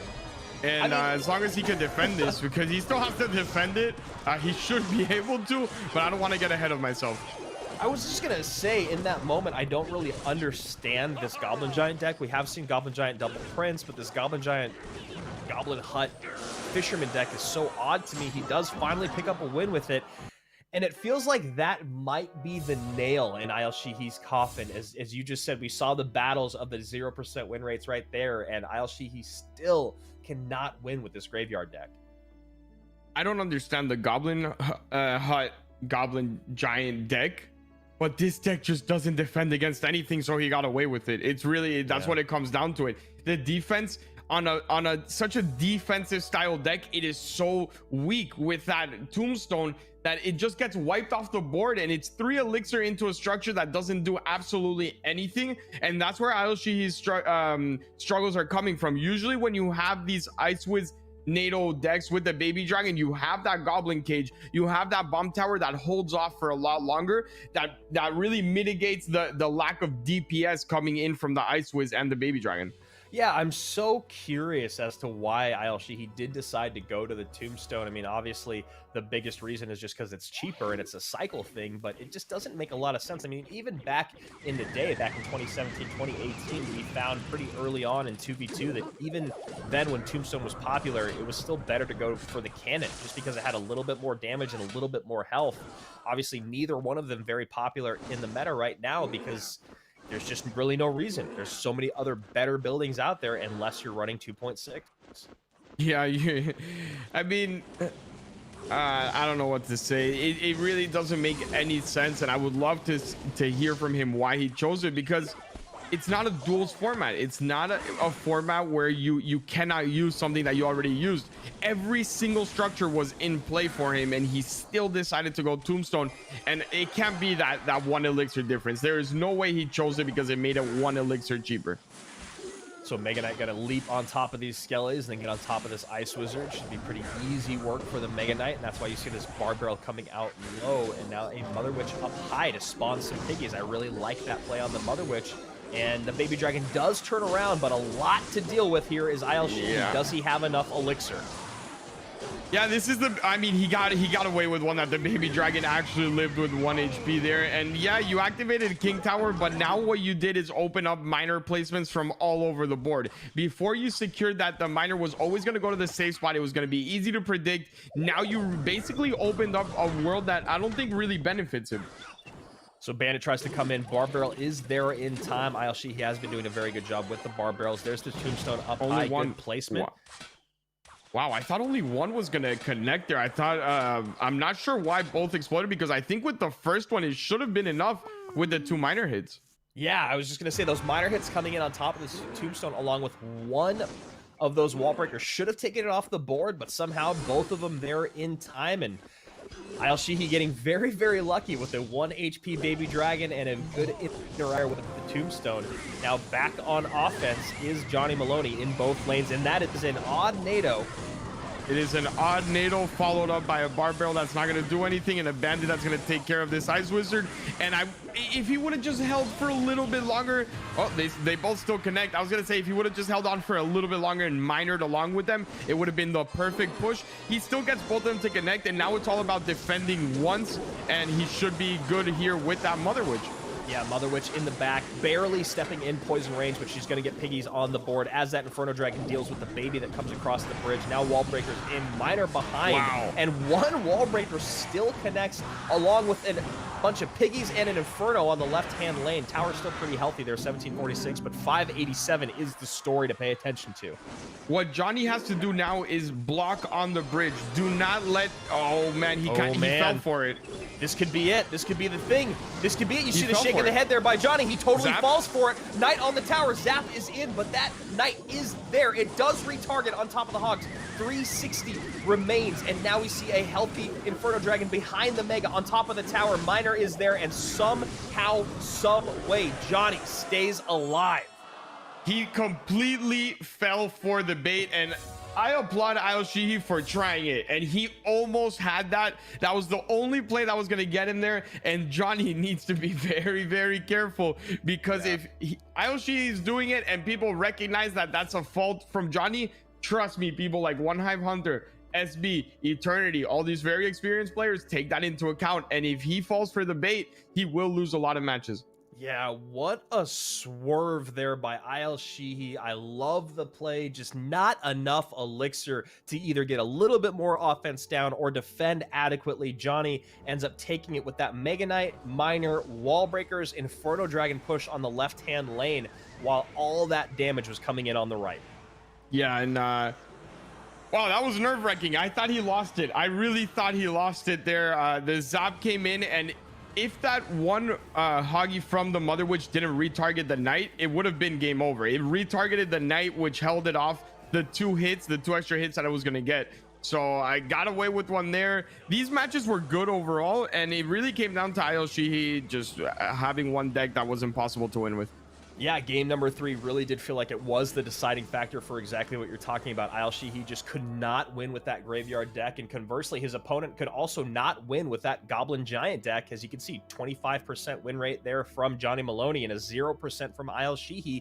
That was what that felt like that game was the entire set. Whoever won that could get away from their Kryptonite deck was going to be the one to take the set, and it was Johnny Maloney. And then, of course, that last game, very, very nice stuff from him. And Ayel Shihi, maybe Graveyard is not the way to go, or maybe just Graveyard with Tombstone.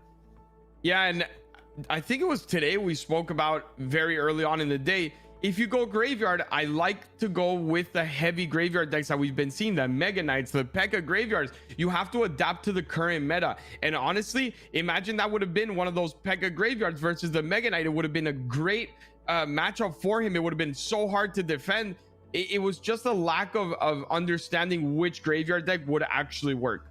So Johnny Maloney watching the winner of this next best of 5 very closely, as that is who he will face off against, either Abdullah Imad or Inthrill. And one of those two gentlemen will join our winners bracket. Lucas GSM, of course, SoCal, Burkhan, Financier, SB, as you just mentioned, Hugo, One Hive Hunter, and Broken. Those are the 8 that are already safe in our international finals. Of course, we've added a few more names to that list this week. Along with them is Financier. Like we just said, we have Eternity, Beneficious, and our winner yesterday in Aslan.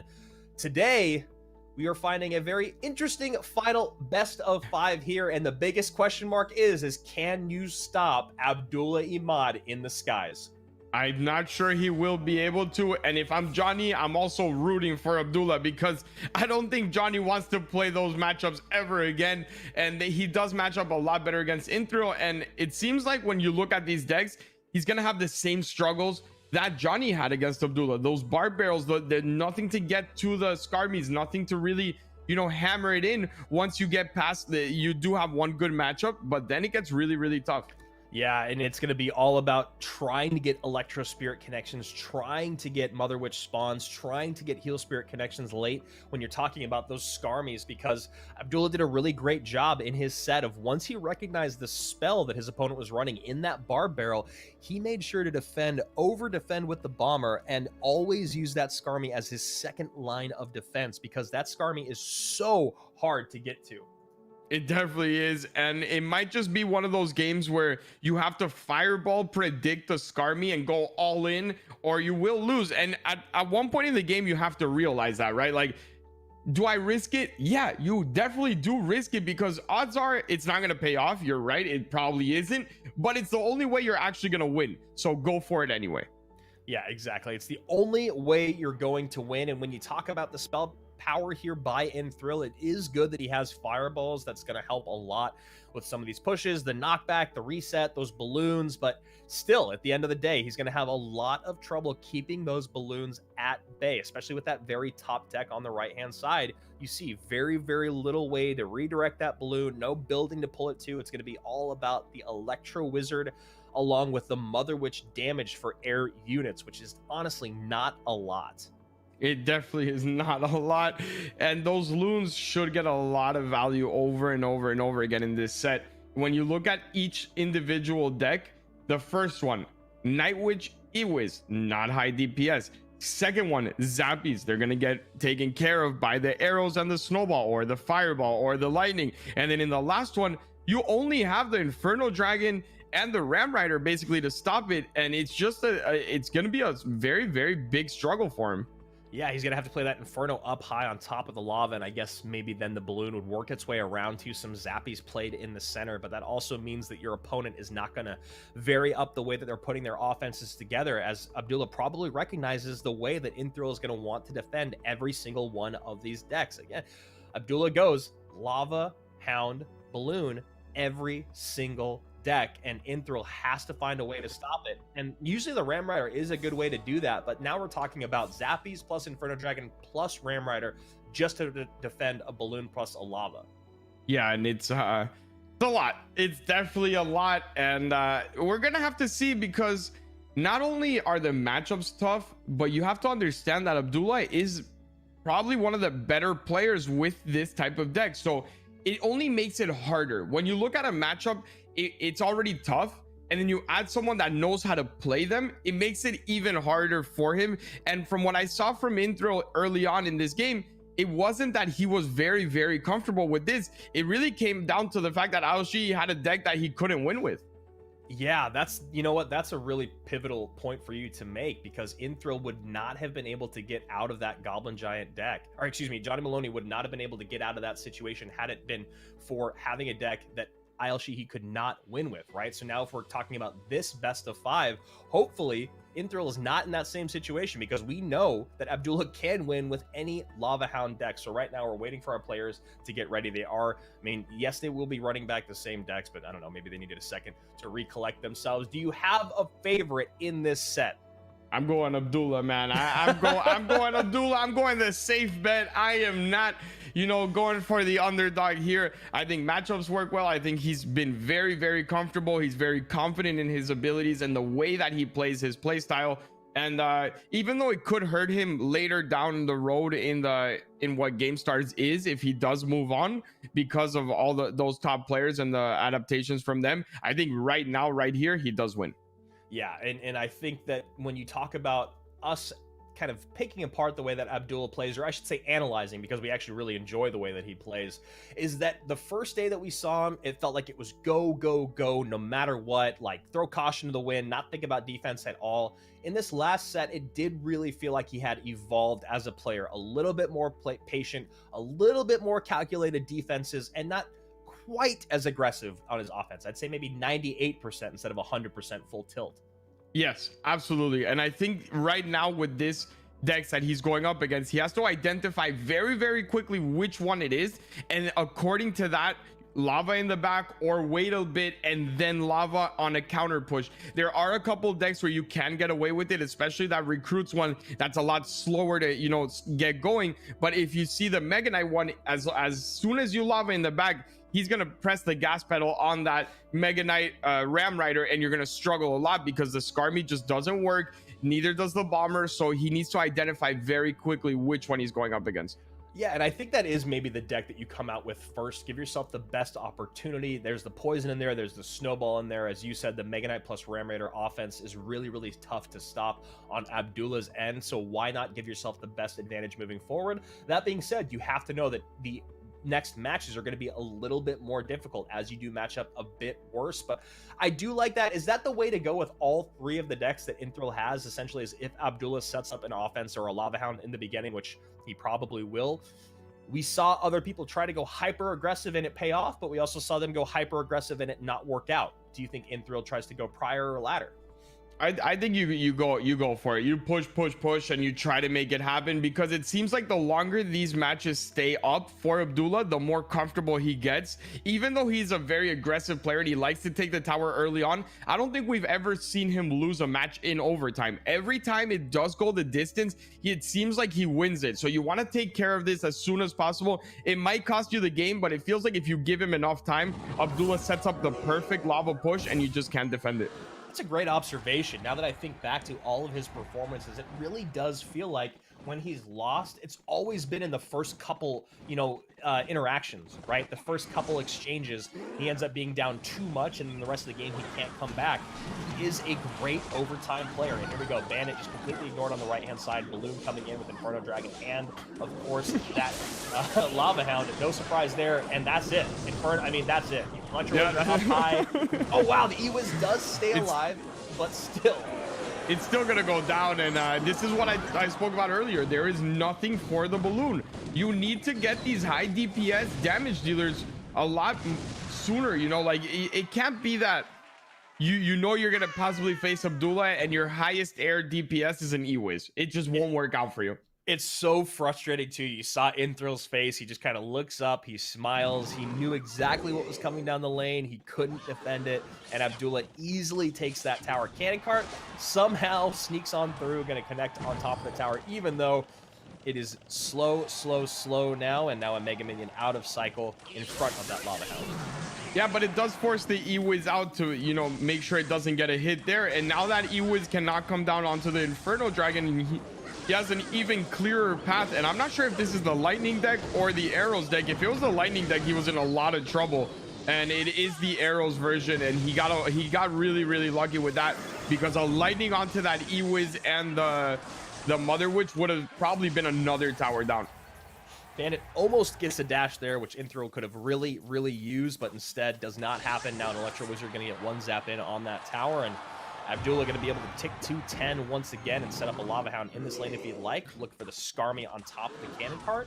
Doesn't do it, goes Mega Minion instead. Happy to take the damage to build a bigger push. And this is gonna be the game for the rest of the time that we're here. It's gonna be a story of Lavas in the back, cannon carts getting some damage, but is he actually going to be able to defend at any point? Because every time we've seen a push, it does end up, you know, being enough damage to at least take half the tower, and this is it again. Half the tower's gonna go down very quickly here, and Lava in the middle that actually gets sent back to the cannon cart. Yeah, I mean, this is just really tough here for Inthrill. You see a great start for Abdullah doing exactly what Abdullah does. Those E-Barbs can go straight on through that left-hand tower if he really wants. This is 3 towers he's looking for. 2 towers already down for Inthrill, and he's got to be wondering, how on earth am I going to beat this guy? I've only got one deck that matches up well, and this one wasn't one of them. You just see Inthrill's face completely unamused by the, you know, like he's just sitting there like staring at his phone like, come on man, just what do I do? And I have bad news for you, Inthrill. This same matchup you're gonna have to play against Lightning. So if you Mother Witch and you E-Wiz and he Lightnings, it's gonna be a 3 crown right away. It's only gonna get tougher. I mean, he has to go to the Mega Knight Ram Rider deck. I think it's the only way for him to actually match up well.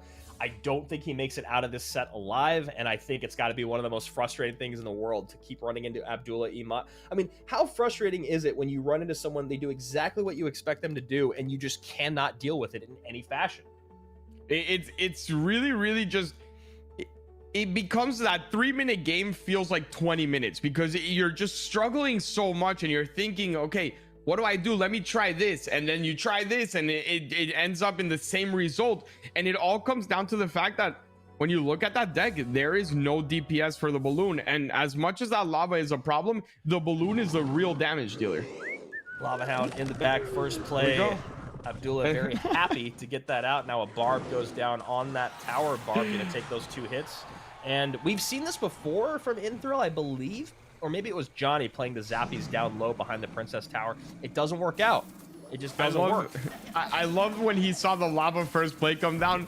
Inthrill gave like a small smirk, and it made me laugh because it's like, I knew you were going to do that, and there's nothing I can do against it, so I'm just going to sit here and take this balloon hit over and over again, and that's tower down. Electro Spirit comes out a second early. Abdullah calls good game. We are less than a minute into our second game of this BO5. You see the frustration on Inthrill's face, and as much as you feel for the guy, Eric, you had to think that he should have planned for this. Yeah, I mean, I feel bad because you never want to see a player, you know, demoralized like that and really have no chance at winning. But at the same time, as a competitor, you need to adapt. You just do it. There's no excuse to go with 3 decks that don't have any ability to stop a Lava Loon when Abdullah is in your group. There's just no shot. Because even if he loses his first set, you have to win yours, and you can still run into him. And honestly, like we said it earlier, I would have expected him to win the first set because of the way that he played before. So this is just a little bit of a misplanning and, you know, failed preparation here by Inthrill and honestly, Abdullah's opponents today. I'm very curious to see, as it does appear that Abdullah will be the winner from Group D moving forward to our international finals. If at the international finals, he will find himself in a very difficult matchup situation. He definitely will. I know the way, and we spoke to SB originally. He's working with Julesy. We know the way One Hype Hunter came out with perfect decks as well, right? And Inthrill just drinking water. It reminds me of the game where I said, you know what? At this point, go to your fridge, go get a juice box, and relax because there's no way you win. This is that same situation. But going back to what we were just talking about, there is no way One Hype Hunter, there is no way SB, Hugo, all these players let Abdullah get away with it, so he's gonna have to really come out with something different, in my opinion. Yeah, I mean, we'll see if we do see Ice Blows there. We know that those guys are much more confident in their deck selection. They're happy to find those matchups, and they know in these sets, these best of fives, especially against someone like Abdullah, you can run Ice Bow every single game until you win one because you're going to keep running into Lava Hounds. So we'll see. You know, I guess we'll cross that bridge when we get to it. Right now, we're about to go into game number 3, and 2 very, very easy games here for Abdullah Imad. Inthrill barely hanging on by a thread here, our player from Poland, who will most likely go on to face off against Johnny Maloney. And I think the biggest thing that we need to see out of Inthrill in this final game is that Ram Rider Mega Knight deck with Snowball and Poison, and see if he can make something happen for himself. Yeah, and along with what you just said, right now, this is the deck that has barbs in it. So it is the most defensive deck out of Abdullah coming in right now. And I don't know if Inthrill can actually handle that, because he wasn't able to take any towers against the less defensive decks, and now this is the one that we saw Abdullah really know that he has to go a little bit slower, a little more defensive, and he defended perfectly against that Goblin Giant Prince push every single time. So I think it's only going to get harder right now. So game number 3 coming your way. Inthrill and Abdullah Imad trying to be the final person from Group D and from this group stage who gets a free pass on through to finals. Of course, tomorrow we will be back for 4 more BO5s, the final BO5s for half of the gentlemen that will be in contention. And Inthrill going to send that Lava Hound, or excuse me, send that Inferno Dragon right into the Lava Hound. Skeleton Dragon's there to respond. And the first Skeleton Dragon off the board, second Skeleton Dragon going to retarget.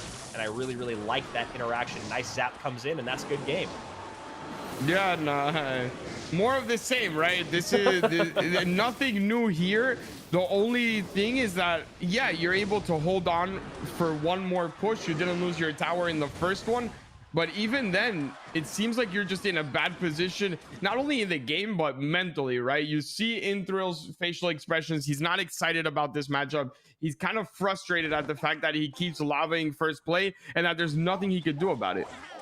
Dana going to dash right on through the tower. Abdullah just going to BM and tick back up to 10 and get that Lava Hound back on the board. There it is. As soon as he hits to 10, gets the Lava Hound, and of course, a little bit of BM in the interim. Yeah, we know Abdullah likes his BM, and that's fine. If you're a BM player, go for it, as long as you're consistent with it, and not only when it, when you already won. That's what I don't like. But if you use it consistently, then I'm all for it. Go have fun. And on the other hand, Inthrill, if you don't like to see the BM, always mute that up. It's very important for players to understand that you can mute. You don't have to go through it. I love that interaction there by Abdullah once again. I mean, it's just so clear he's played these decks a million times. You saw the Skeleton Dragons out, the Inferno Dragon in response by Inthrill, the Barb Barrel out by Inthrill to get the Skeleton Dragons distracted, and then Abdullah goes high Inferno to get on top of Inthrill's Inferno. So while we may go to a 2-tower game, Abdullah will most likely just set up on the right-hand side here. No, he does the correct thing. Yesterday, we saw a lot of people sacrifice a few to several hundred HP and give up a tower, which ended up really hurting them down the long run. Yeah, this is the right play for sure, because now he has to actually defend also. And I don't like the loon. The only thing I was going to say is just don't loon, because that Ram Rider does, really hold it up. And it does get a hit anyway, but this is going to be possibly tower down, and Inthrill could actually win this game. That's huge, man. Bandit connects on the left-hand side. Everything else connected on the right. Abdullah now down by almost 2,000 HP. No lava in the pocket. Miner instead goes to the King Tower as he goes Balloon, Miner, King Tower. Zappy's going to get up high on top of this Balloon, and now Abdullah doing what you might see a lot in the 4,000 trophy range, which is get distracted by that King Tower. Yeah, and this is actually a very bad play. That fireball was not the way to go, and that's going to connect on tower. He needs to know that interaction as well, and now he doesn't have zap for the Ram Rider, and that's exactly what he realized Inthril did there. Forces out these barbs, which should get Mega Knighted, and then that counter push is going to be very tough. Yeah, Mega Knight gonna leap on top of the barbs. There you go. Balloon in the pocket, though. We do have an Inferno Dragon once again. There is a zap. There's the zap. Snowball comes out. Not enough in, and Abdullah is really swinging for the fences here, and he calls good game. Mega Knight leaping on top of the tower. That's tower down, and you see Inthril recognizing, yes, I got out of this one game, but now I'm in matchup hell for the rest of this set. And it's what we expected. You know, you said it, I said it. If there's one game he's gonna win, it's the one with the Ram Rider and the Mega Knight. It should be it. And even then, I don't think he should have won. I think Abdullah really just threw that game away by going for that King Tower and forcing a lot of balloons that weren't necessary. He even played 2 loons before the miner got there. You need to know those timings a lot better. The miner always needs to pop up before the balloon gets targeted. Yeah, just getting a little bit over-aggressive, overconfident late game there. You saw the barbs down low and then the balloon behind. Easy defense there with the Ram Rider. Ram Rider connects with the Mega Knight on the right-hand side. And then another bandit dropped in the left. Great bandit work by Inthril today. And now we find ourselves at a 2-1 situation going into game number 4. But it really, those numbers do not tell the entire story when you talk about matchups. They definitely don't. And right now I want to see how he's actually going to win, and we're right back in it. As we took a little bit to actually start this set up, this matchup up, but now that we're in, it seems like they are going all for it after every match. They get right back into it. Yeah, I know. I love the pace here, and now we see a lot of pace coming out from Inthril. Bandits left, Cannon Cart right, E-Barbs left, and now you see that tower going to go down. A little bit of cry face coming out from Abdullah, and now a Heal Spirit behind those E-Barbs trying to get a little bit more damage on that King Tower, but it will be a straight tower trade here with Abdullah coming out as I'd say the more fortunate of the 2 players. Absolutely, and that Ewiz is going to get hit by the balloon death damage, which means it's going to go down as well. A nice fireball here to make sure that there's no Hoggies spawned and no extra pressure. And at this point, the only thing Abdullah has to really worry about is not to allow him to get 3 crowned. If he does get 3 crowned, is the only way he loses this.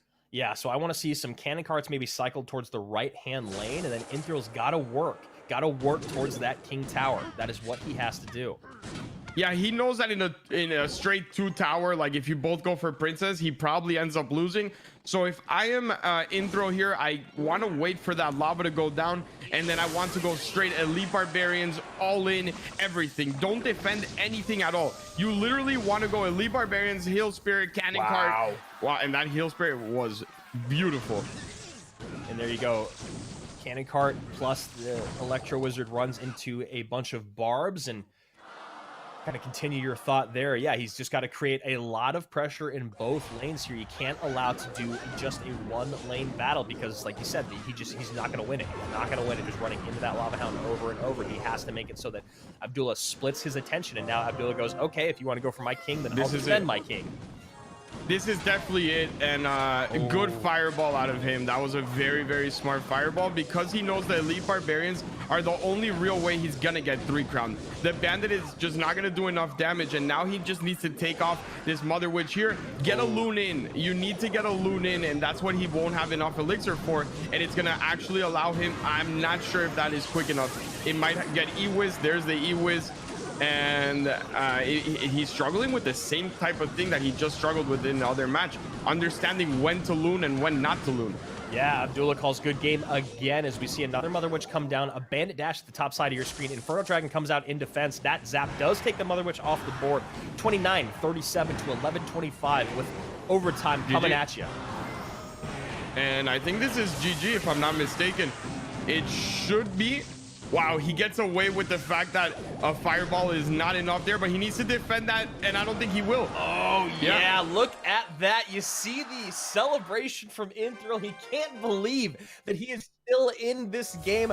I can't believe that he is still in this game, and now Abdullah starting to really feel the pressure. Inthril maybe doing a favor for everyone in that winner's bracket.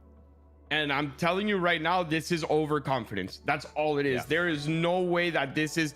If he played the same way he played game 1, we wouldn't be in a game 5 right now. It seemed like Abdullah kind of, was like, oh, I'm winning this for sure. I got a little bit overconfident, and Inthrill right now is taking advantage of that. Abdullah's plays are very, very sloppy once it gets into a 2 and 3 tower game. He's going with loons that should not be going down, that are going to get easily defended, and the elixir counting is just completely off. And he's giving massive counter pushes to his opponent. And like you said, since the elixir count is so off, it makes it so that Inthrill can continually create opposite lane pressure. As you saw, he did so much work with his bandit in that last game. 4 bandits came down and a lot of damage came in from just that bandit work. So here we go. Royal recruits split in the back to start this, and now you see a lava hound in the back as well from Abdullah. We could probably always assume that's going to be his first play, and Flying Machine does not lock on top of that barb, so now Fireball going to have to come out on top of those skeleton dragons. Yeah, and a nice fireball. He was ready for it. It seemed like he was well prepared. I don't like that fireball that much.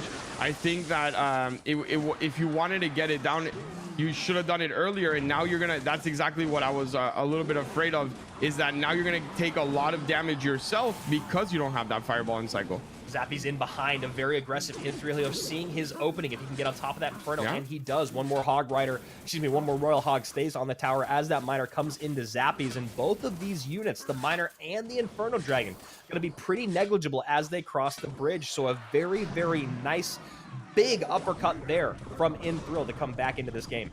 Yeah, and at this point, if I am oh, he decides to defend it. I was gonna say if I'm Inthrill, I might just let this go. It's still gonna get the death damage, and you know that he has Miner, so I would have probably just wanted to go opposite lane, maybe create a big push, have that fireball ready in case the barbs come down. But he does decide to defend, and overall, not a bad play, but Miner fireball will just take that tower anyway. 800 to 474. Inthrill most likely going to set up his recruits in the back here as he ticks to 10, and he decides to go at the bridge instead, create that pressure because he knows his opponent also hit 10. So now Abdullah has to decide, what do I do? Do I pull in Abdullah or do I defend? He has to defend because there is no elixir for the fireball. If there was enough elixir for a fireball, he would have had to go Abdullah mode, full offense. But at that point, you have to take advantage that he went all in, no fireball in play, and get some value out of those barbs. Zappy is on top of that Inferno Dragon in the left-hand lane. Very little attention being paid to that left-hand lane because that tower will go down. Fireball value in for Abdullah. Massive fireball. 2 Zappies and a Flying Machine, but a fireball of Inthrill's own out here. Now you see on the left-hand side that Inferno Dragon still alive and now protected by that Lava Hound. Yeah, and these barbs here are very, very, very aggressive out of him. And I mean, what else do we expect, right? This is the way he plays, and that Inferno Dragon is on. He needs to fireball it, and now he gets free defense on the next set of barbs. That was a very fortunate interaction there with the Inferno Dragon getting on top of the King Tower there for Abdullah Imad. Inthrill has to overspend, and he gives up his, I'd say his advantage. It felt like he really was still in a slight advantage, and now it feels like he's on his back foot. And now you see a Bar Barrel plus an Electro Spirit kind of just going into nothing. Another Fireball comes down.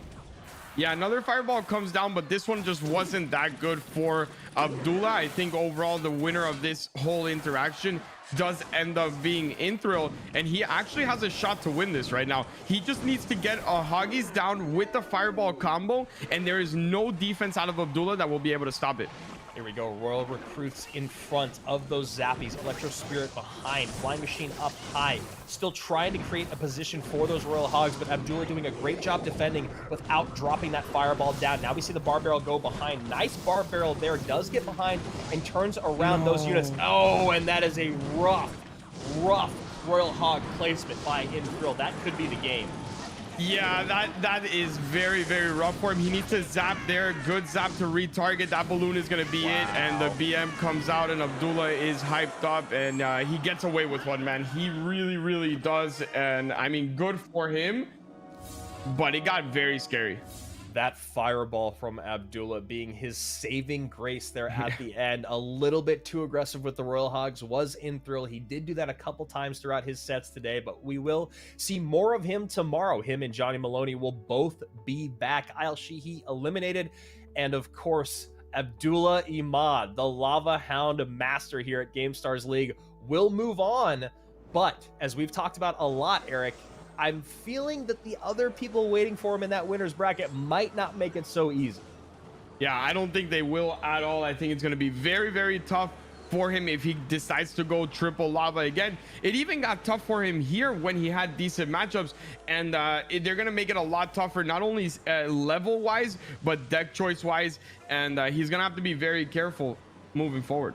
And we will most likely be speaking to Abdullah today, although I did see that his camera was not working in that last set, so maybe we will not. But if we do, I'd love to pick his brain just a little bit about his deck selection, about his opponents in this set, and what he expects in the finals, just because I really, really can't imagine they'll make it as easy as it was today. And today really wasn't that easy for Abdullah. I mean, he made it a lot harder on himself than he needed to. He went hyper aggressive early on, and he went very calm and calculated early on, and then he would go hyper aggressive towards the end of those games, and he made it a lot harder for himself than he needed to.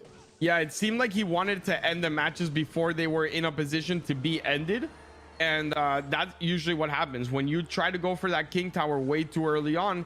It usually backfires and you lose your own towers.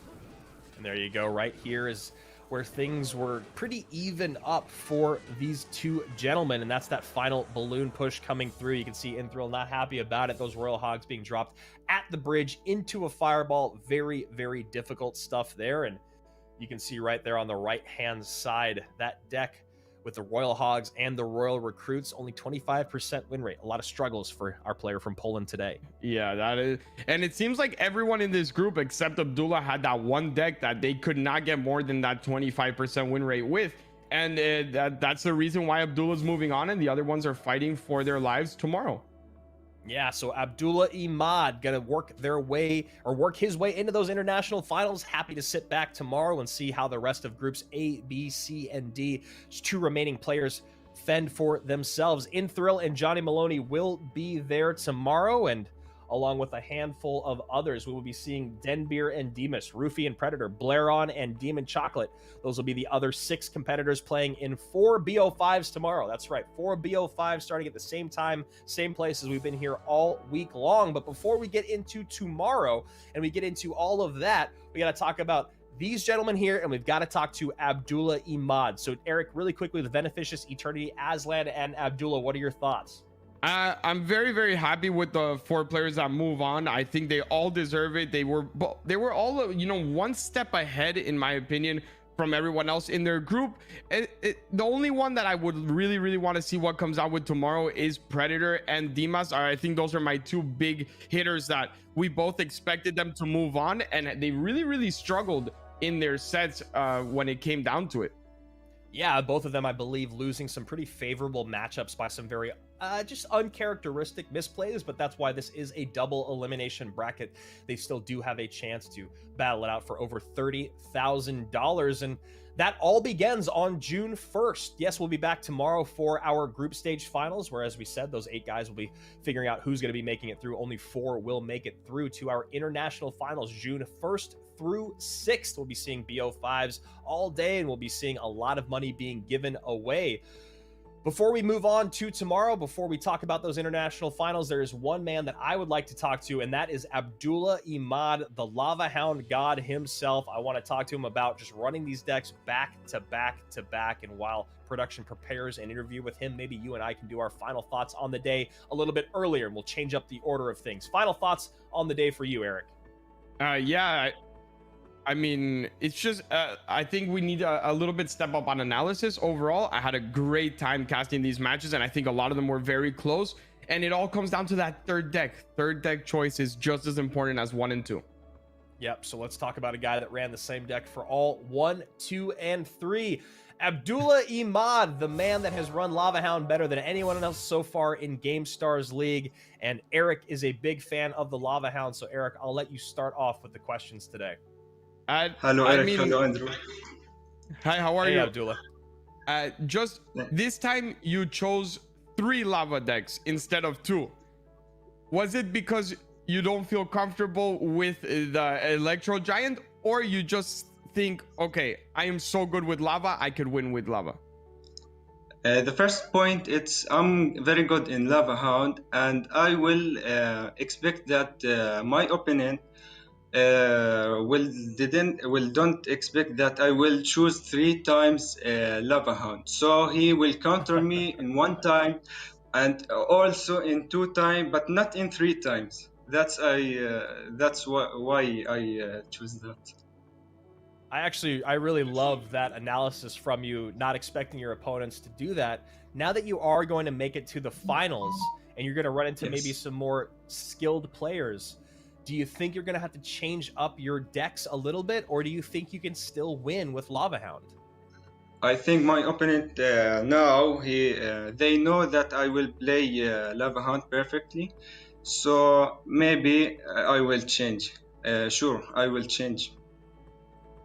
Yeah, and the one thing, this last set, it started off very, very good. 2-0, you were in control. At the end, it got a little bit, a little bit Yes, harder. yes. You went to the last match.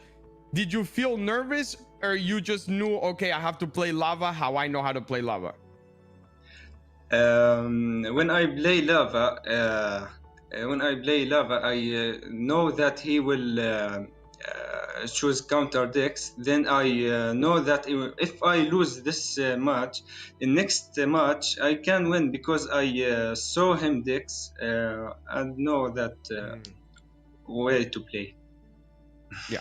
Yeah, we recognize there was only maybe one good deck that matched up against your Lava Hound decks. Yes, I guess the I will last notice question I had. something. Oh,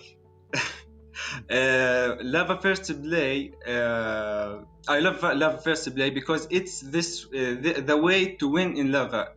If you don't put Lava first play, you can't win. You should put Lava first play. It's way to play my decks.